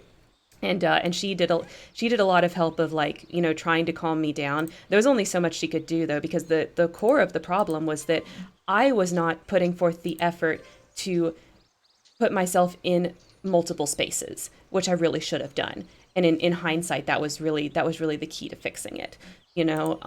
Is to make sure that I didn't put so much effort into this group and neglect efforts elsewhere that could have been more beneficial. So I say that to say, echo what Sasha's saying, like, don't be scared to have more than one partner at a time. You probably should have more than one partner at a time, because sometimes stuff happens and people get busy and they can't take care of you in the way that you want them to when it comes to role play. I don't know what that feels like at all. Can't relate, right? Can't relate. All my eggs in one basket. No, I mean, like, let's be completely honest. I've definitely been through the same thing I mean, to be honest, I kind of still do. There's a reason why, as much as I love RP as a hobby, Karen's it for me. I'm joining Karen's RPs. I have multiple partners within those RPs, but that is the only group that I'm a part of. But when that first time when we had an RP that ended after 2 years, and the way that we were going to RP was suddenly changing so much, I felt very lonely and very like my partners are dispersing, and I'm not getting what I needed from this. Hmm. And it's a really difficult thing to sit there and it's almost like, I like your starving analogy, Sasha, because it was almost like I'm getting enough to know what food tastes like, but I'm not getting enough to be satisfied. And that makes me even more frenzied and even more hungry and even more desperate in a lot of different ways. Mm. And even more lonely and even wanting even more. And that's not a good place to be in when you are trying to, develop relationships and to Because people can uh sense that, and then they don't want to yeah. be in a relationship with you because, like, they look at you and they're like, oh God, your work. Or yeah, or if you sit there and then you do the same thing, right? Is because you're getting attention, or you're getting fed, quote unquote, to continue this metaphor, from you're getting fed from somebody, and then all of a sudden you're like, oh, you can feed me, awesome, let's do this, and then all of a sudden you've done the same thing that you were doing before. Hmm. And that person you don't have the history with, you don't have anything with them, and they're sitting there and being like, wow, this is what I not signed up for. They're like, whoa, this is intense. What do you do? That's a lot of work. Thanks. And then they ghost you, or they don't ghost you, or it's a bad dynamic, or it's something that wouldn't have worked out in the first place, or it does. I mean, it does work out very, very well. But either way, it is something that you have to be wary of when entering into new dynamics. Yeah. Um, to kind of transfer, because we are running out of time slowly, Okay. I wanted to talk about as Sasha has such great like little sentences and ways of saying things. Yeah, really good. Some Um, really good nuggets in this one. Social awkwardness in the attention economy. So kind of like what I was talking about, and kind of like what we were talking about just now, is that you're like hungry for this attention. What ways does that come out? And how do we see that as people who are, who are okay RPers right now, who have communities, who have dispersed? what does it look like for us to see people coming in and being this hungry attention seekers, and needing that emotion and connection? What ways do we see them? So the one that I kind of made a dig at earlier, comes to mind is the meme monster. Yeah. The mean monster. Yeah, we've definitely seen that in communities before, where somebody comes in and they're too nervous to interact in words for one reason or another, so they'll just post memes constantly.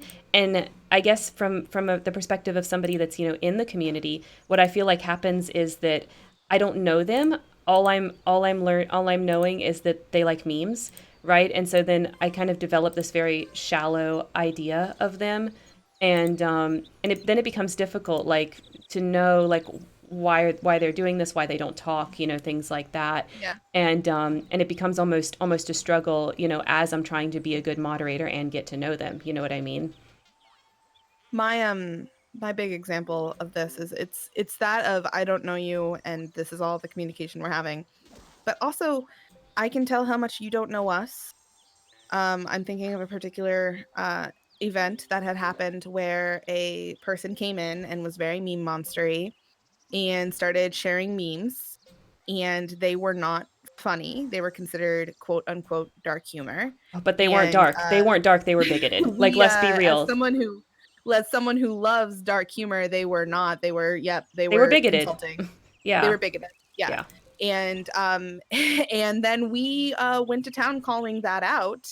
And Because we just had enough. We the gently pushed them over and over and over, and they weren't getting it, and they kept doing it. And so it got Yep. to the point where, like, we couldn't hold people back anymore, and they just went at this person. Yep. And I mean, fair enough. It had gotten to a point where we were like, really? This isn't funny. Yeah.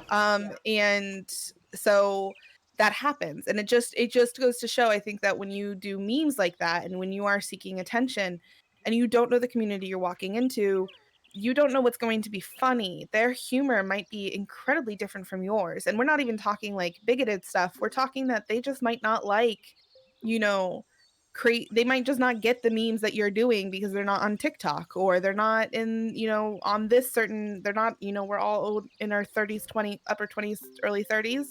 I'm a So if an 18 1,000-year-old grandma. yeah, I'm a Ah! Miss Sasha. And if and if an 18-year-old comes in with, all these, like, TikTok stuff, I'm just gonna sit there and be like, I don't understand what's happening. Yeah, and That's that's not not true, because I like TikTok, and but that's not to say, like, don't share memes, right? But absolutely it's the do. same thing as the advice that we gave before. Like, you have to be patient with yourself, right? Like, you have to be patient with yourself. So maybe, like, share something you think is funny, see if people laugh, see if people, engage with that. And kind of use that as a tool of, like, okay, well, no one really responded. I kind of got ignored when I posted that, so maybe I won't post another one for a while, and kind Yeah. of, maybe I'll try something else. And I think that's a much healthier and better way to go about it than to just be like, I'm just going to slam people full on 100 miles an hour with my sense of humor, and if they don't like it, I'm going to freak out and get offended. You know what I mean? Like, it's just a lot. It's just a lot. So, like, going slow at the beginning, I think, makes a lot more sense if you're somebody that does tend to be like a meme sharer as a way to kind of, communicate with people, which is fine. I just think, Well, it's about, like, going a little bit slower at first. yes, and also, by the way, we love memes. In fact, please make memes out of RRPs. We love that too. Yeah, oh my gosh. Also, But in the cafe, like, I have to shout out Marina and Rose, both mm, choice choice memes from those two. yeah, I think it's get to know. I mean, it's read the room, right? It's kind of, we've talked about that and we've said that. Read the room, figure out what's going to be funny. Not every joke's going to land, not every meme's going to be Yeah, great. that's fine. But if you're going to be a meme monster, then, use it to your ability instead of just spamming, because you're going to get a lot more connection that way, and Mhm. a lot more attention. People Mhm. eventually, if you're just, posting meme after meme after meme, people are going to stop paying attention. They're Yeah. going to mute the server, or the chat. They're going to do whatever they can to, like, not pay attention to it. Yeah, and if you're running a role play group, the last thing you want is people muting your out of character, right? Because that's where Yep. you form the connections, those really deep bonds that make the good role play, like, easy, So you don't want that. Yep. Sasha, any words on meme monsters? Yeah, I think if we when it goes into the our next topic, kind of lurker versus attention seeking, Perfect. Let's bring is Oh it kind in. of yeah, let's go to that. And do you want to start it? sure, sure. So we talked about kind of the dichotomies before, which was passive aggression to aggression versus all disagreement or conflict is toxic.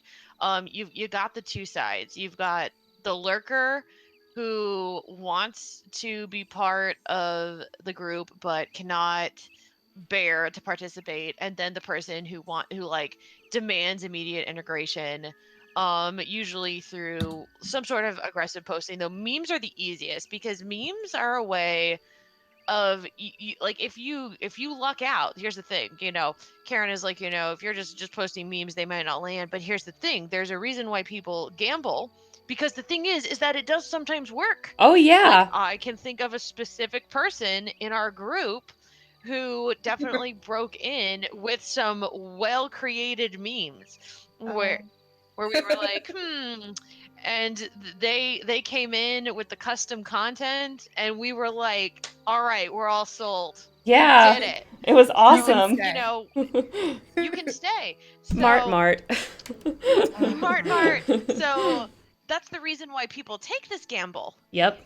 It's because it can actually work. And so if you do not have any other strategy, or again, remember, you're starving and you need attention right now. We do not have time to wait and see if these are our people. We need these to be our people right now. And the memeing can be a way to break into that, Mm-hmm. especially because in this case we are talking about, like, we'll say Karen's server is pretty small, her roleplay server is pretty small, maybe Yep. 20 people max. Yeah, I would never So have more than 30 players at one time in a server. If we ever got to that point, I would straight up just stop accepting new people because I keep it small on We purpose. did. Yeah. so so COVID. Hmm. so like, when if I want attention in Karen's server, I'm not like competing against a bunch of people. It's not really, it's not fast moving all the time, there's not a ton of people. So if I want some attention there, if I say something, somebody will at least see what I say. But Yep. as you get into these larger and larger communities, especially role play hubs, Yep. where a couple that I know like exceed 2,000 members, and obviously they're not all God. posting, but Sorry. you've got a lot of people, you've got a lot of personalities in the mix, and but you still have the same dynamics where you're coming into a social group where people probably know each other. And so the it's almost like you have to you're cool, it's still the Kool-Aid man tactic where you're kind of just jumping in there, but you're jumping through a thicker wall, and to Yep. jump through a thicker wall you need more force, which is where the meme spam comes in, because it is a easy way to interrupt conversation, to potentially draw attention and get some validation if your humor happens to be on point. Yeah. And so the thing is that because it is a hammer, it is a hammer of social interaction. But the hammer, like actual, the social hammer, like actual hammers, it's an easy weapon to wield. It is the blunt, it's the blunt object, it's Yep. the that you can break in, as opposed to, like, like the bow and arrow or the magic, if you want to get into medieval tropes. Like, I'm Yeah. just going to hit you with my fists, I don't need to learn to cast a spell, I'm just going to punch you. And I think that and that's really and valuable sometimes. Sorry, I just wanted to jump in and say like I think that's a good strategy, but the thing is you got to know when to cut your losses. Like if you're going to come in with a hammer, you have to know when to leave just as quickly, right? Like I think that's where a lot of people screw up is they come in with a hammer and they start beating and they wonder when it's not working why people are getting mad at them. And it's like cuz you came in with a hammer, dude. you know? Yep. Sorry to cut yep, you yep, off. yep. Keep So going, Sasha. I no, just no, wanted to no, jump in with that.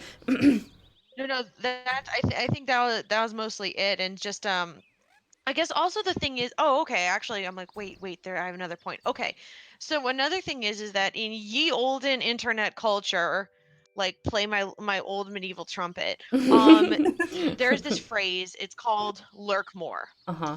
and the and lurk more is a phrase that would be imparted from like an old timer to a newcomer, which essentially means like you need to stick around and observe the culture in silence and figure out what's really going on here before you participate. Like this is a place for like original content, original thoughts for people who like sincerely want to be a part of the community. And in order to do that, you need to kind of hang out and observe how things are going.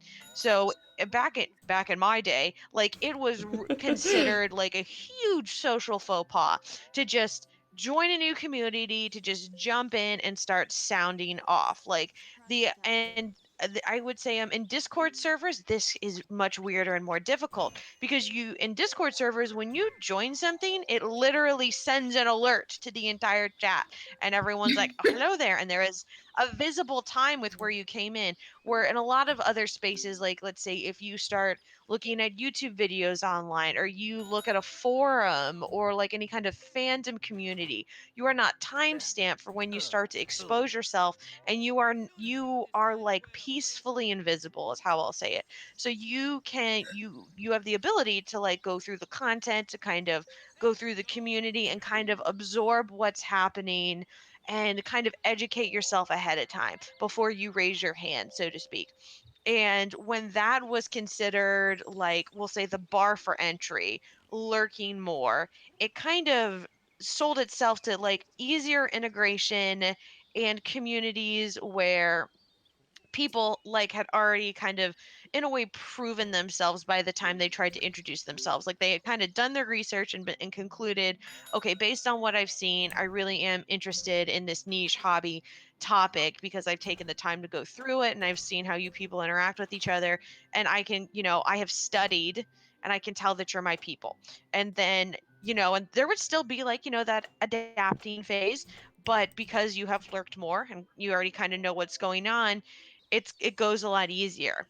Where now, especially with things like Discord, and you people will just launch themselves into things willy-nilly, not taking the time to see like who's talking, what are they talking about, what's the vibe going on, especially with gated Discord servers. Like in roleplay Mm-hmm. communities, sometimes you are barred from seeing any of the writing content before you apply. So you're like, oh, well, this looks cool in theory. And then you apply and get in there and you look at how people are writing, the speed with which they're writing, the quality of their writing, and you're like, oh crap, I am not down with this. Your ability to lurk more has been either limited by some sort of gating Mm-hmm. where you have to apply or get in, or it's not as valued anymore. Like you're encouraged to try and monopolize as much attention as quickly as possible instead of taking the time to adapt to the community.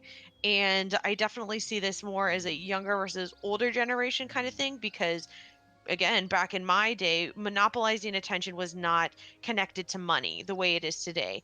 Now, breaking Mm-hmm. into a scene and disrupting it and attracting a lot of attention is something that you can literally make a living off of. Yep. And so it is greatly valorized. Lurking more does not have the opportunity for the same level of monetization. Maybe over a long period of time it does, but going viral is definitely something that is again culturally valorized, and so you get a lot of socially awkward behavior from people who valorize that kind of behavior, the disruption, attention monopolizing, demanding, coming in Yep. and being some sort of obnoxious lunatic, because the obnoxiousness is sometimes accidental but oftentimes deliberate. Like that's what people Yeah. think is going to work for them We in just some saw it. way. We just saw And it. I had to pick up my phone to mute someone because they just couldn't. And they kept trying different things to get my attention, and it was just nonsense. I mean, you can see in the chat right mhm. now, it says 8 messages were deleted, right? We literally just saw it. Yeah, and that is a generational thing, and it's very difficult to explain to like across barriers. And I guess I am going to be the old person right now and How dare you? just kind of say, that while that is a behavior that can make you money, listener, if you're trying to form like deeper interpersonal bonds, it's not the way to go about it. If you have if what you're doing with intent is to do those kinds of things like to make money, I understand. But if you are approaching these communities with a sincere desire in your heart to connect with people, that ain't it, chief. Knock it off. Yeah. Well, But do I you think think that that's what people are doing? Like, that's my question too. As I sit there and I go, people who are coming in and, guns a-blazing, a part of me doesn't feel like they are trying to make long-lasting interpersonal communications. They're just trying to get they're just trying to get fed. yeah, It's almost a paycheck to paycheck sort of thing where it's like, I'm going to come in and I'm going to get people to pay attention to me as much as possible right now because then I get attention and then I can survive until I find the next group. yeah, I think that's exactly what's happening because like this is the thing with social media and with being able to monetize like your personality and things like that. All right, see you later, Rose. I'm so Bye, glad that you're able Rose. to join us. We'll Bye, probably be Rose. wrapped up Thanks in a for little bit. coming. But yeah, I think that is what's happening because because attention is now currency due to social media like likes, retweets, shares, things like that. Like those are currency, and your brain like understands them in the same way that it understands money. More likes make me happy. More likes get more likes, right? Just like money, Yeah. more money makes me happy because I can use this for things because more money makes more money on top of itself, right? And likes work the same way. Like I'm picking on likes, but it's you can insert any social media anything in here, More right? emojis, Yeah, more more whatever, replies, more this. more whatever, right? So you get more likes, and Like, subscribe, and share. those likes beget more likes, and then you get more, and it's like this dopamine, instantly into your brain. Yeah. So I don't think these people are trying to make long term connections. I think they are trying to get fed, but I do think that they might believe they're trying to make long term connections. So I think that's why I want to like echo what Sasha says because I think that we have been so programmed by social media and by our current mode of capitalism and viewing things in a very transactional way in our world, that sometimes you think you want to make deeper connections, but your behaviors don't match up with that. So if that's what you believe you're doing, then I do think it's important for people to take a moment and pause and step back and think about, do my actions actually do the thing that I believe I'm trying to do? Am I actually trying to do something different? Am I actually just trying to get fed here because I don't know how to get any better than that? So I think it's important for people to think about like what they consciously believe they're doing versus what their actions actually say they're doing. I You agree. are what you Um, do, kids. Yeah, You you are are what what you you do. You do, are what you do. all not what right, you think. so we are at the 2 hour mark. My one But last topic, Landon. My one I last know. I topic. very quickly want to say that we can. Please. Yes. So Sasha has a great experience with Yes. this thing. Yeah, So I I want very Sasha to quickly tell want to her say story. that we can do that, and then depending on the time and stuff like that. But we do have to kind of wrap it up a little bit quicker. Okay. So So Sasha, if Sasha, you could go. tell your story and then we'll wrap up. Okay. All right, guys. So this is Sorry, Tales from siren. Sasha. So, um, I think that there are I will say like there are kind of two broad ways that I feel like people kind of experience connection. And one we're going to call it like the more analytical, we'll say like hard connection, and then we're going to go with like soft connection, which is more like vibing, more visceral. And so um when I entered a lot of communities in the past, I felt like an outsider in many, many cases. And I could not figure out quite what was going on, because I'm a person that likes to connect through like discussion, through analysis. You've heard me talk about how I have a big focus like on the writing aspect of role playing. And so I'd go into these places and I would try to like talk about things that I thought were interesting, or if something was being discussed, I would try to deepen the level of analysis that was going on. And people were just not down with it. And this led me to a variety of erroneous conclusions.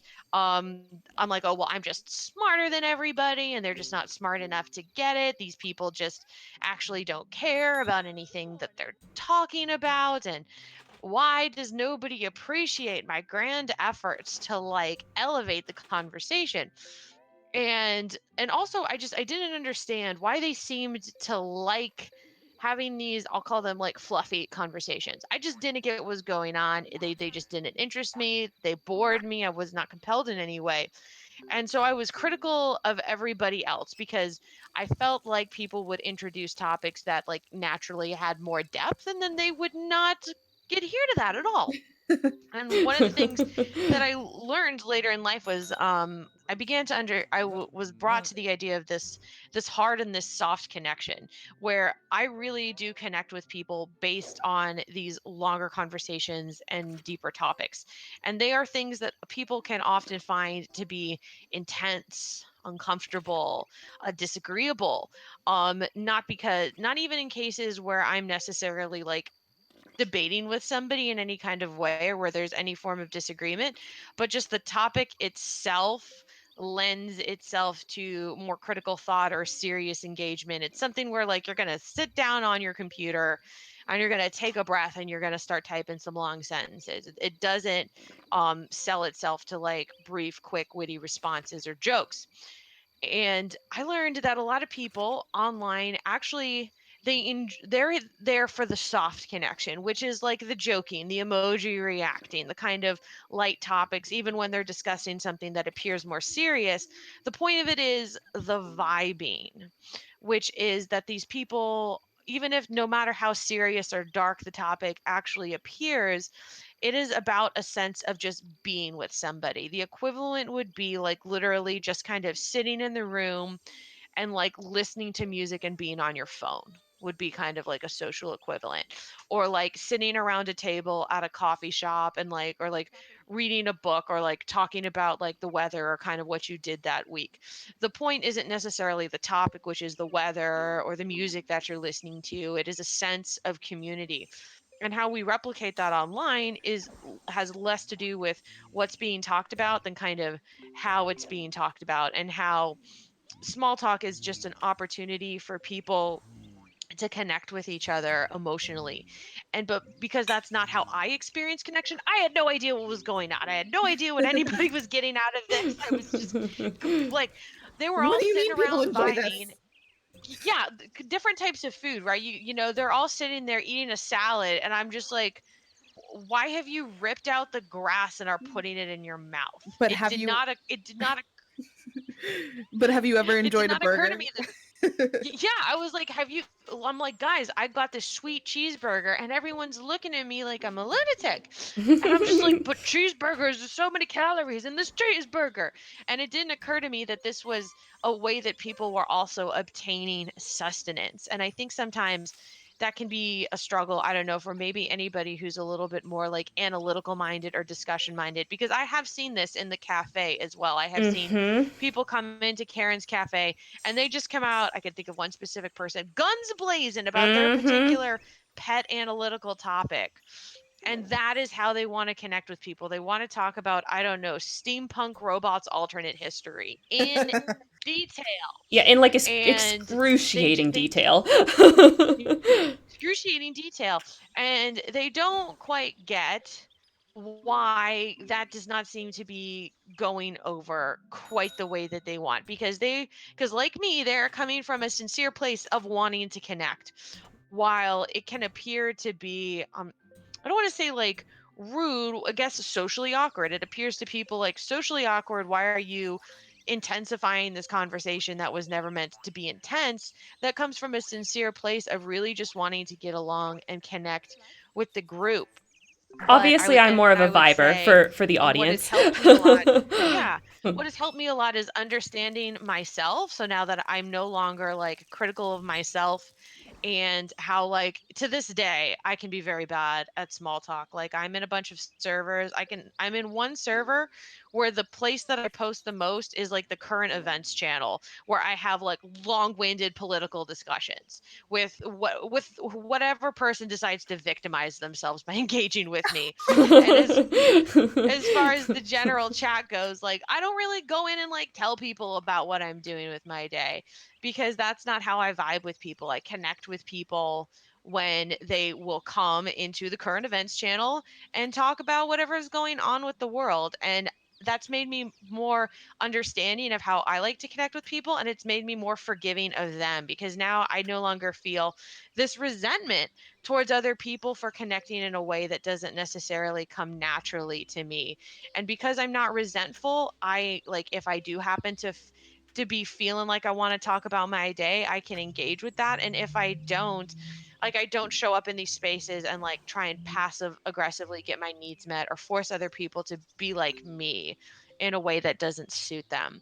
So if you're that kind of person out there where you feel like that's happening to you, I just encourage you to maybe think about how you are connecting, and just be honest with yourself and forgiving of other people, because everybody's different. No one's necessarily wrong.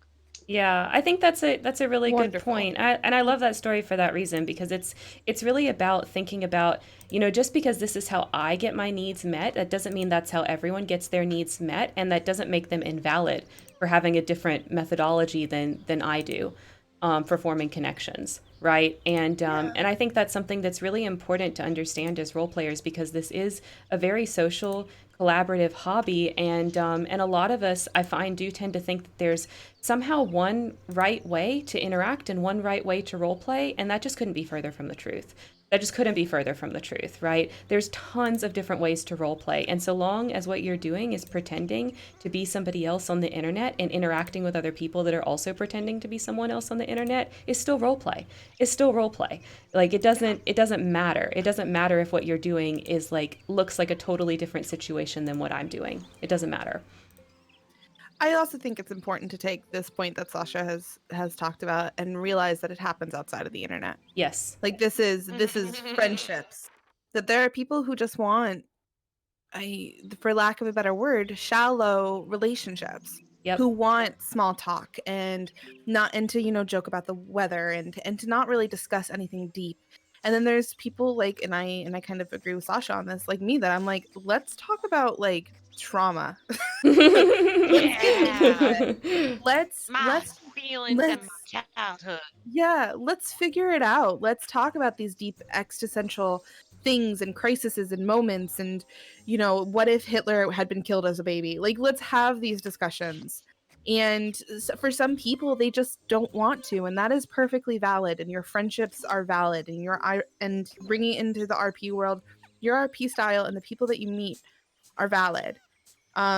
But if you are looking for something deep and the RP is not, then that just might not be the place for you. Yeah.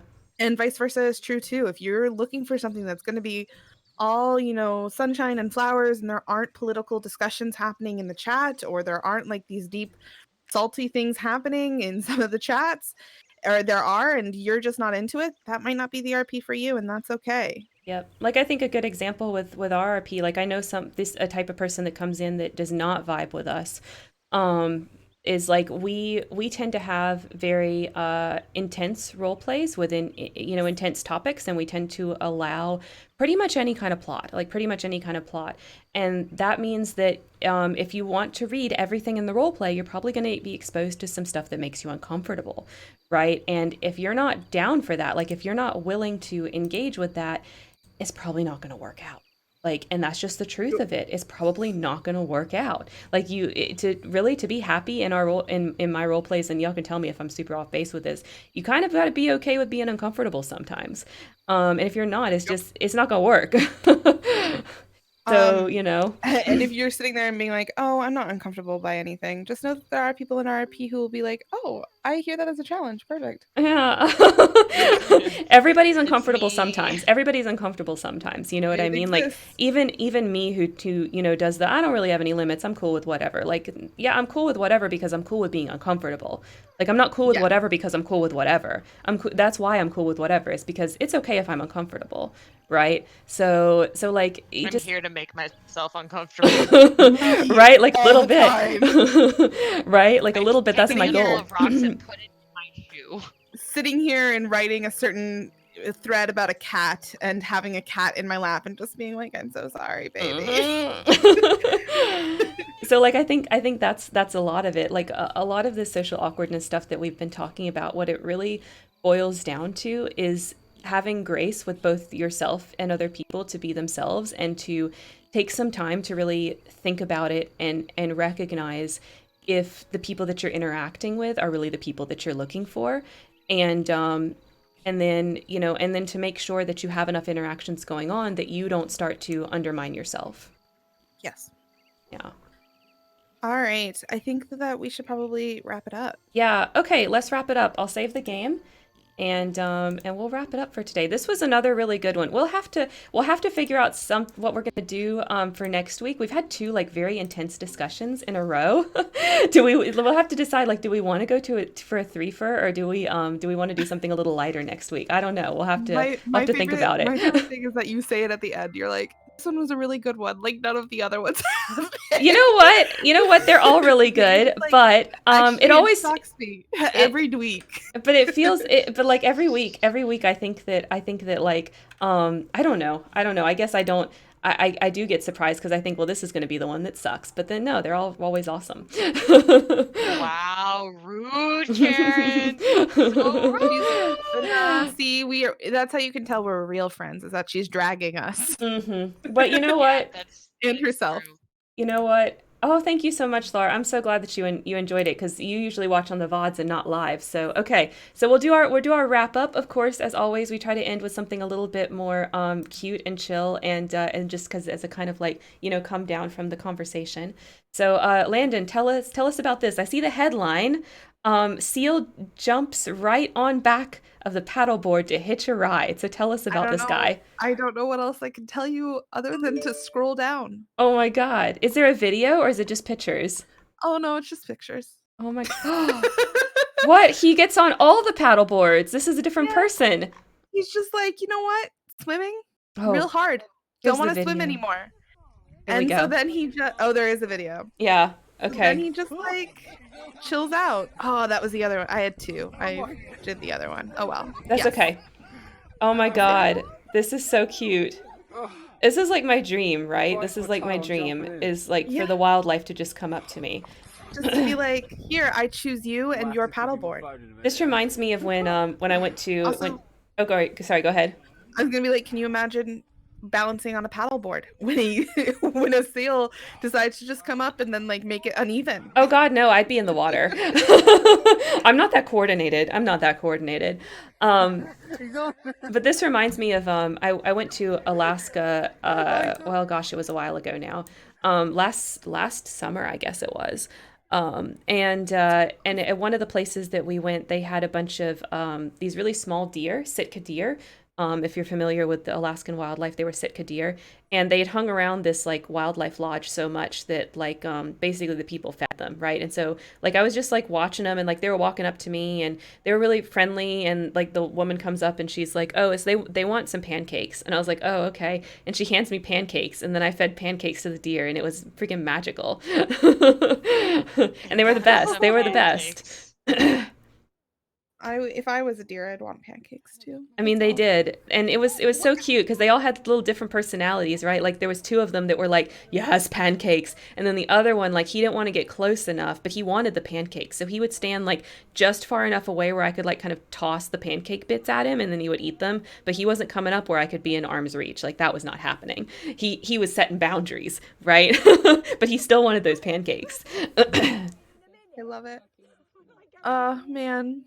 Seals are awesome. Seals are really Sorry, cool. just watching this video and I'm just like, ugh, I want a pet I want to seal. touch this.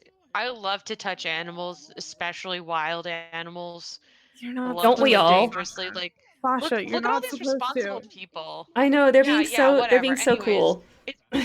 it's right there. It's right there. You think that I would not immediately touch a seal within arm's reach? I'm pretty sure I touched a seal once in San Diego. Like there are spaces where you can go down and like see the sea lions, and there Oh. may or may not be a video of me like very stupidly like briefly lunging and touching the sea lion and it like reacting just a second late enough for me to like dart away, but like the desire to be Pocahontas was just too strong. It was Oh right my there. god.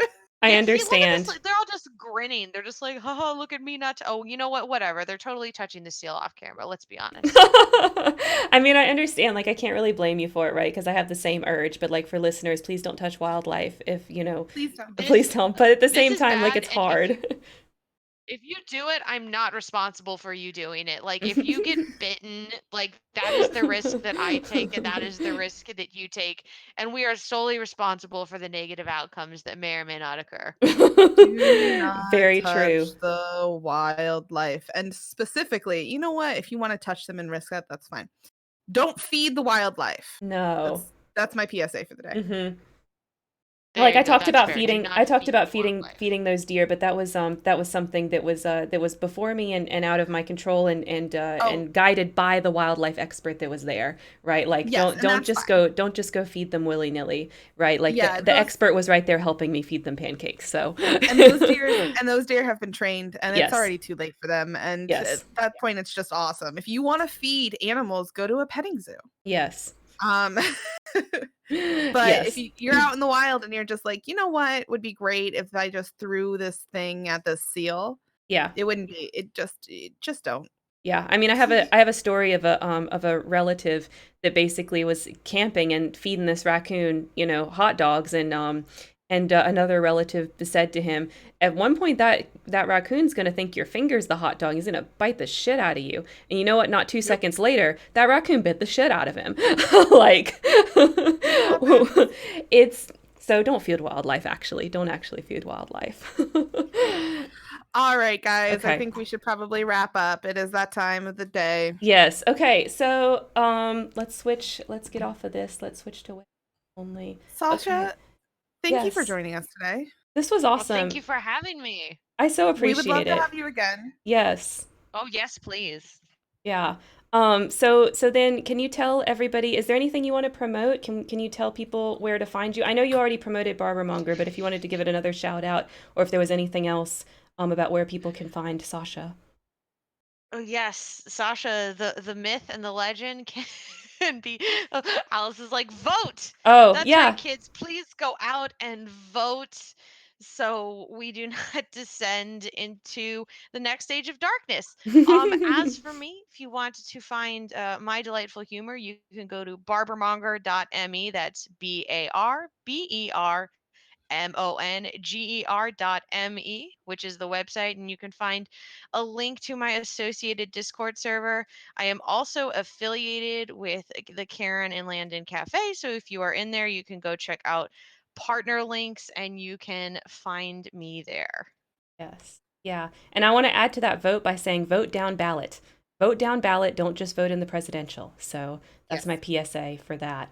Okay, Landon, where can everybody find you? You can find me on Instagram at Land in Maine, LandinMaine. And yeah, that's I have a book. You can buy that too. Oh That'd be yeah. fun. Yeah, we showed that on the last stream, but yes, Oh Landon my has god, a it's book of totally fun. poetry called it's Around the World in 90 days or Around the World Nope. something like. What is it? Around the World and Back Again. Around the World and Back Uh Again. That's it. yes. So please, it's on Amazon. You can just Google my name too. It's spelled with a Y. And see, I'm great at self-promotion. That's what this is right now. um, then do me a favor and follow Karen on Patreon. That's all I've got for you. You like promoting my Patreon more than you like promoting your book. Yes. I think Dude, Karen, that is both relatable and hilarious. But yes, if you guys liked what you watched on the stream today, then my Patreon is linked down below. Because I have a day job, very gratefully, I'm able to use the money on my Patreon. It all goes right back into the channel, so it goes back into this stream. In addition to that, it goes back into my Wednesday show that I do on YouTube. So every YouTube, I upload a between 5 and 15-minute discrete topic video about role play, so something to help you with your role play life. And that show is called Spare Room, Wednesday at 2 p.m. on YouTube. And then here on Twitch, we've got this show, which is Interstage Window. It's a chance for me to speak with Landon or another friend or additional people, you know, as we had Sasha this time, which was so wonderful. But that is because I believe that the best way that we're all going to help each other is by sharing our opinions and getting opinions from multiple people, right? Like if all you do is watch my channel Watch My Spare Room, you're only getting my opinions, and you're going to be helped better by hearing additional opinions on the topic. So that's the impetus for this show, and it is every Saturday from noon to 2 Eastern on Twitch. And in addition to that, the other place that I have actual, like, new content that gets posted is my Twitter. So if you're interested in seeing, my rambling thoughts on various Hot topics, yeah, if you like a serving of hot takes, a la Karen, then you can follow my Twitter. That's It's Karen Terry is my @ on Twitter, and yeah, so that's it. That's our show. We're good for today. That's all the places you can find us. And thank you guys so much for joining us today. This is a topic that is very near and dear to my heart. Anybody that watches a lot of my content knows that I think that the social interactions that you're having are some of the most important things in building up role play relationships and being successful in role play. So thank you guys for joining me. And yeah, Don't forget to be awesome. yeah, and make it a great day. You are valid. Oh, that's a nice one. Ooh. I like it. Okay. And vote. That's all. Yeah, vote and vote down ballot. Okay. Bye, guys. I'm going to end the stream. Bye. Bye.